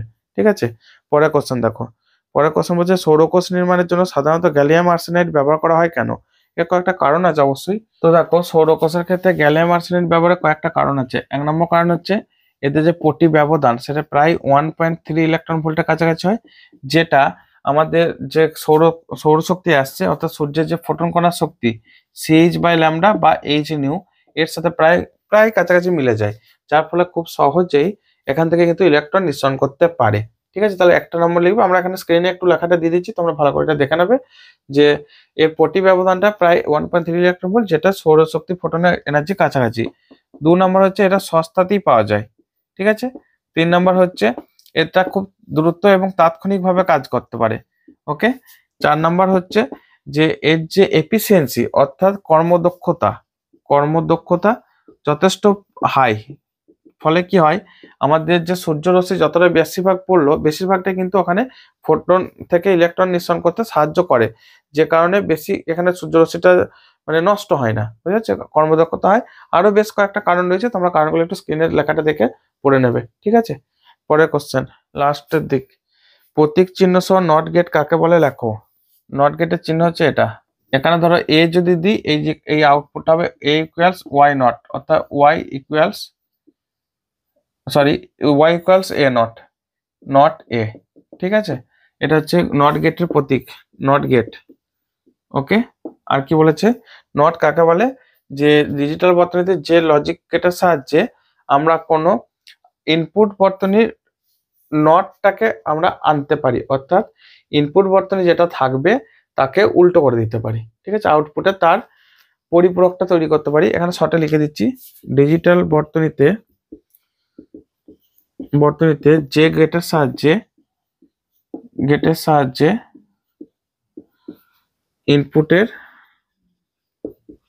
ইনপুটের পরিপূরক তৈরি করা যায় তাকেই কি বলবো, নট গেট বলবো। ঠিক আছে, নট গেট বলে, যা প্রতীকটা দেখিয়েছি। ওকে, আর এই যে ট্রুথ টেবিলটা হয় এটা, অর্থাৎ ইনপুট, এটা ধরো input a, output y equals a not. A যদি 0 ভ্যালুতে থাকে এ তখন 1, মানে অফ অবস্থা থাকলে এ অন অবস্থা দেখাবে, এ 1 থাকলে 0, উল্টাটা জাস্ট। ওকে, নেক্সট, পরের কোশ্চেন কি বলেছে, যোগফল নির্ণয় করো। বাইনারি যোগ খুব ভালো, দেবেই পরীক্ষা একটা 12 অথবা বিয়েরটা বলেছে একটা যোগ দিয়েছে, দেখো 11011 11011 প্লাস 10010 প্লাস 10010, এটাকে যোগ করতে হবে। ঠিক আছে, দেখো ছোটবেলাকার মতো যোগ করবে, সূত্রগুলো মনে রাখবে। 0 + 0 = 0, 0 or 1 = 1, 1 or 0 = 1, আর 1 + 1 মানে হচ্ছে 10, এটা একটু মনে রাখবে। 1 1 মানে হচ্ছে 10, অর্থাৎ 10 ডেসিমেলাতে ভ্যালু হচ্ছে 2, আর 1 আর 1 মিলে হয় 2। ঠিক আছে, তাহলে দেখো 1 আর 0 কত হবে, 1 1 1 মিলে কি হবে বললাম 10, অর্থাৎ এই যে 10 আমরা কি করবো, 0টা নামালাম, এই একটাকে এই জায়গাটা একটু মাথায় লাইন টেনে দাও, এখানটা 1টাকে হাতে রাখলাম। ঠিক আছে, এরপরে এই 1 আর এখানে 0 আছে, সব মিলে হবে 1। আচ্ছা, 1 আর 0 মিলে হচ্ছে 1, 1 1 মিলে হচ্ছে 10, তাহলে অ্যান্সার কি হলো 101101। ঠিক আছে, অতএব অ্যান্সার বলে আমি লিখে দিচ্ছি 101101। এখানে সাফিক্সে 2 দেওয়া মানে হচ্ছে এটা বাইনারি নাম্বার। ওকে, মনে হবে এই কয়েকটা সূত্র শুধু।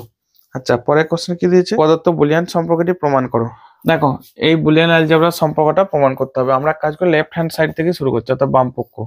তো a plus a b plus a bar b, এখানে দেখাতে হবে এ বার বি বার ডট তার বার। ঠিক আছে, তাহলে এটাকে এক কাজ করে এ প্লাস, এইখানটা লিখতে পারি এ plus a bar into B.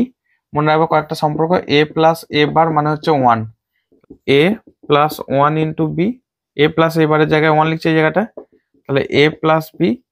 Okay, এরপর দেখো ডি মর্গানস লটা অ্যাপ্লাই করবে Boolean algebra. De Morgan's law কি ছিল, De Morgan's law, a dot b তার বার মানে হচ্ছে এ বার প্লাস বি বার, ভেঙে যাবে, আর এ প্লাস বি তার বার। ওকে, তখন হয়ে যাবে কি, প্লাসটা ডট হয়ে যাবে এ ডট বি তার বার। ওকে, এবার ভেঙে যাবে। তার কাজ করে এ প্লাস বি টাকে লিখতে পারি এ প্লাস বি তার ডবল বার, মানে দুবার পরিপূরক করা মানে ওইটাই পড়ে থাকবে। তাহলে এই যে জায়গাটা একটা বারের জন্য আমরা লিখে দিচ্ছি এ বার ডট বি বার তার বার।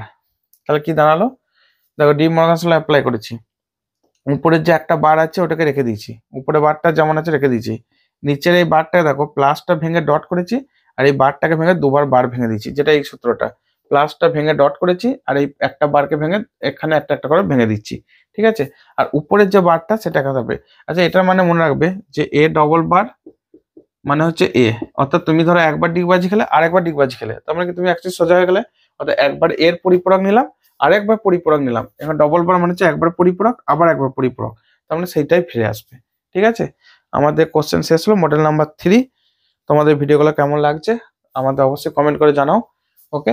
তো এখানে কিছু কথা লিখে যেটা বলতে হয় যে যদি তোমাদের ভিডিওগুলো ভালো লাগে তাহলে অবশ্যই আমাদের চ্যানেলটিকে সাবস্ক্রাইব করে রাখতে ভুলবে না, অর্থাৎ আমাদের এই যে এসপিডি সমাধান তোমাদেরকে সমাধানের পথ দেখাবে, এবং যাতে করে আগামী দিনে তোমাদের রেজাল্ট খুব সুন্দর আসে তার জন্য সব রকম ভাবে সাহায্য করার জন্য আমরা রেডি আছি।